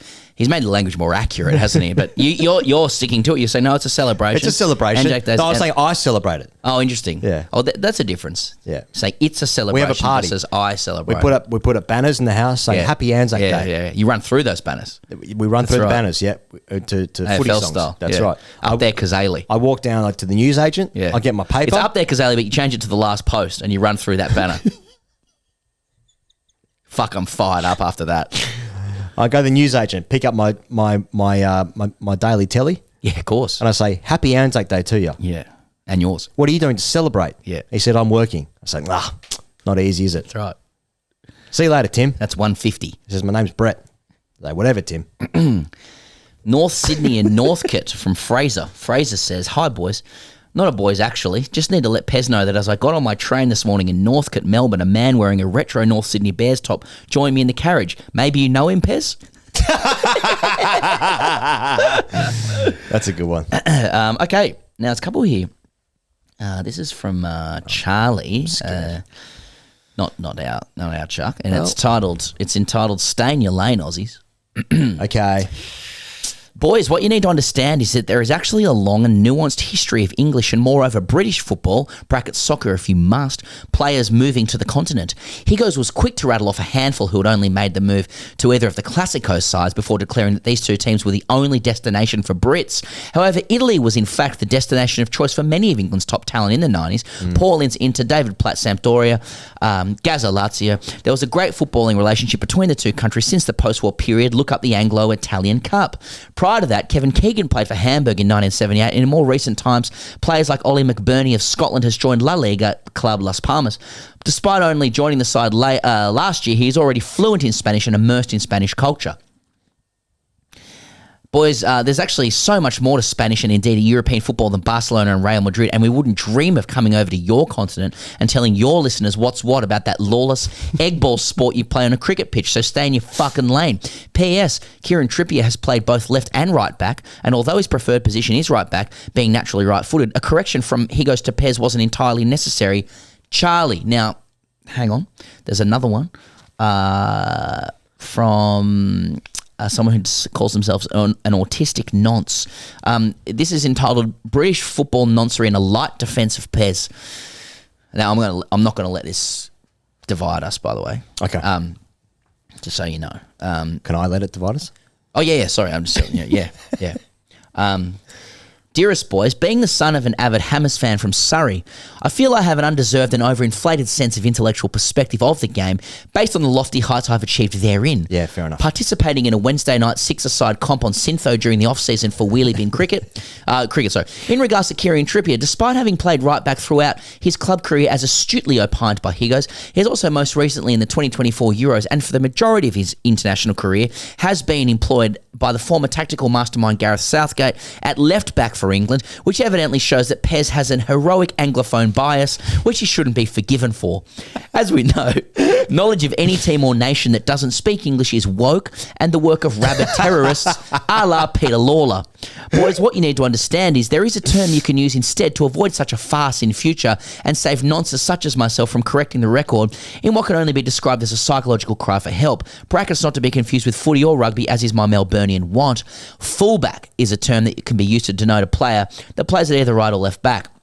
Furthermore, I was simply flabbergasted at the lack of knowledge of British players playing on the continent, especially since some are ex-United players. Here's a catalogue of players you could have mentioned that don't play for Barca or Real Madrid. Disclaimer to avoid another Wagga fiasco. This list is deliberately inexhaustive and is as follows: Eric Dyer, Bayern; Conor Gallagher, Atletico; Scott McTominay, Billy Gilmore, Napoli; Fikayo Tomori, Kyle Walker, Tammy Abraham, Ruben Loftus-Cheek, AC Milan; Ainsley Maitland-Niles, Lyon, not to be confused with Nathan; Angel Gomez, Lille; Jadon Sancho, formerly Dortmund; Chris Smalling, formerly Roma; yours in colonial perpetuity; an autistic nonce. So, yeah, all very fair. No. Oh, okay. Nope. Now, we've got a we're going to do a football special soon, right? It's in the works, if you will, I know you will. Now, the part I want to pick up on this is the assertion from these two people that what they've done is they've argued back against the notion that, and I think I introduced this, was that British footballers are reluctant to go to the continent relative to others on the continent. Now, the test isn't how many players on the continent come to England versus England to the continent, because many more will come to England, big league, it's many countries to one, etc. That's not the test. The test is what is the frequency of players moving from their homeland to other countries to play football. So where I was coming from was that, I believe, I don't know if it's a stereotype. These people are giving me cause to think otherwise, but that as far as I understood, British players are less likely to move overseas to play than other players in those countries are to move elsewhere to play. I don't remember the exact verbiage we used, but I think what I was saying was it's more of an anomaly, because but what I would concede is so in the James Richardson, formerly of Guardian Football Weekly, guys, he's a real expert. Totally football guys, no. From the Serie A in the 90s, for instance, which I'm not familiar with. I'm not as familiar with.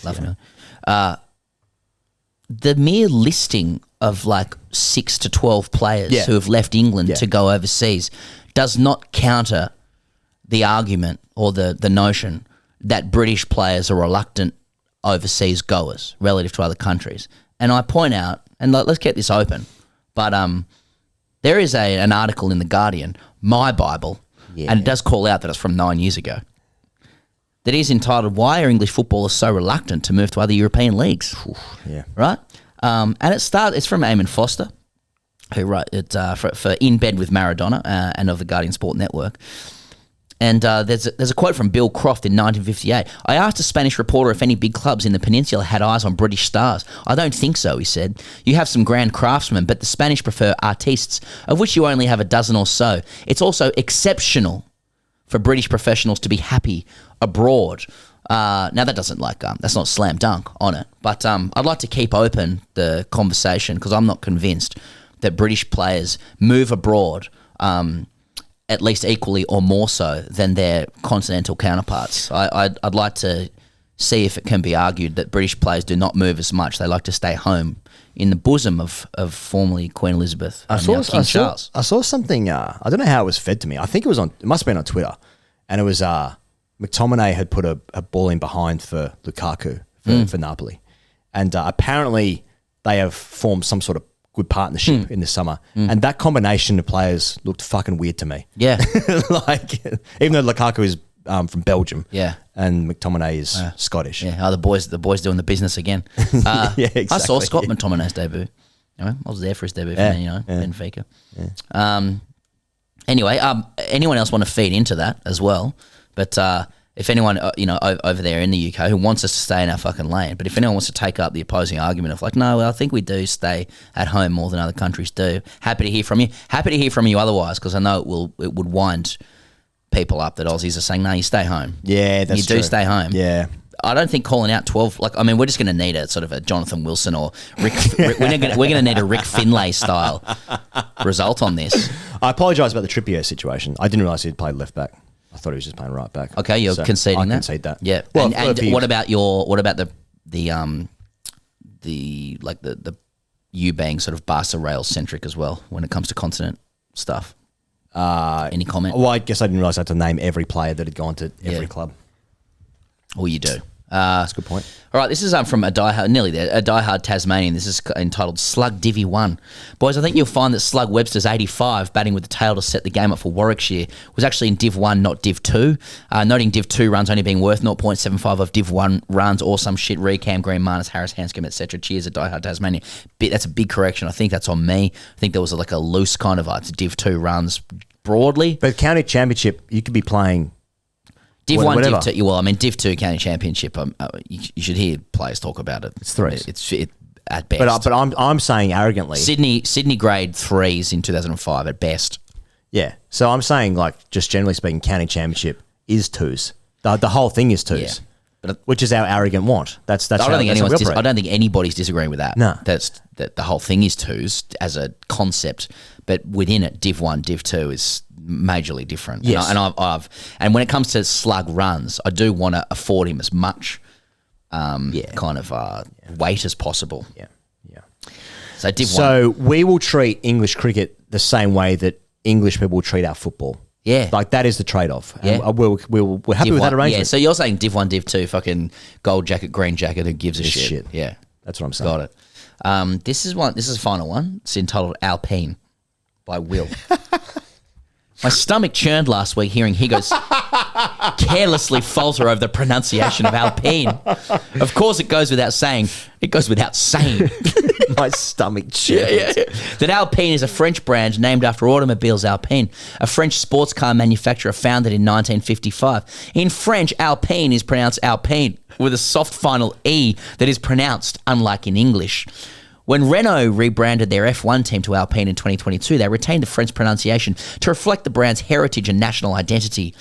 What you disastrously failed to acknowledge is the full team name of BWT Alpine F1 team, not only carelessly alienating the entire French nation, but also BWP, Austria's leading manufacturer of water treatment systems. Do better.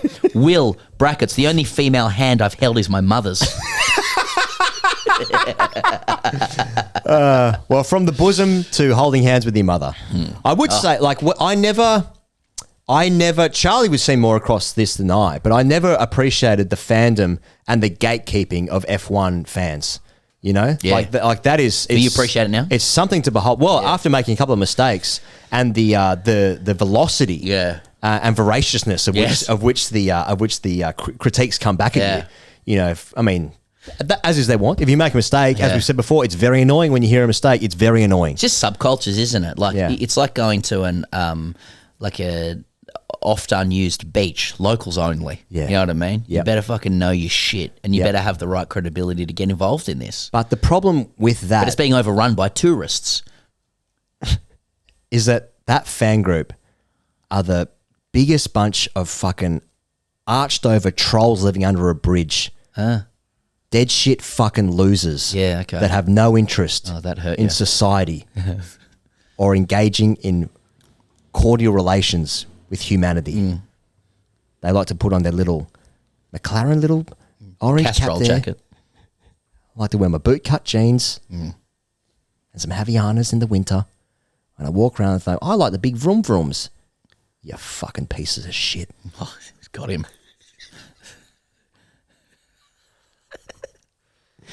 Thoughts, Chuck? I'd say the F1 crowd are probably more of a Birkenstock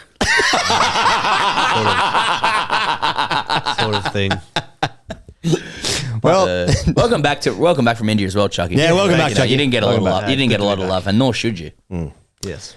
All right. Well then, everyone. That's the circus for this week. A full roundup of the world in sport. Charlie wanted to stay in India. Yeah, well, he wanted to sort things Ponting out. got to him. Love to look at your contract. Yeah. That's a circus this week. Hope you guys have a great week, and we'll see you guys on the internet real soon. Cheers.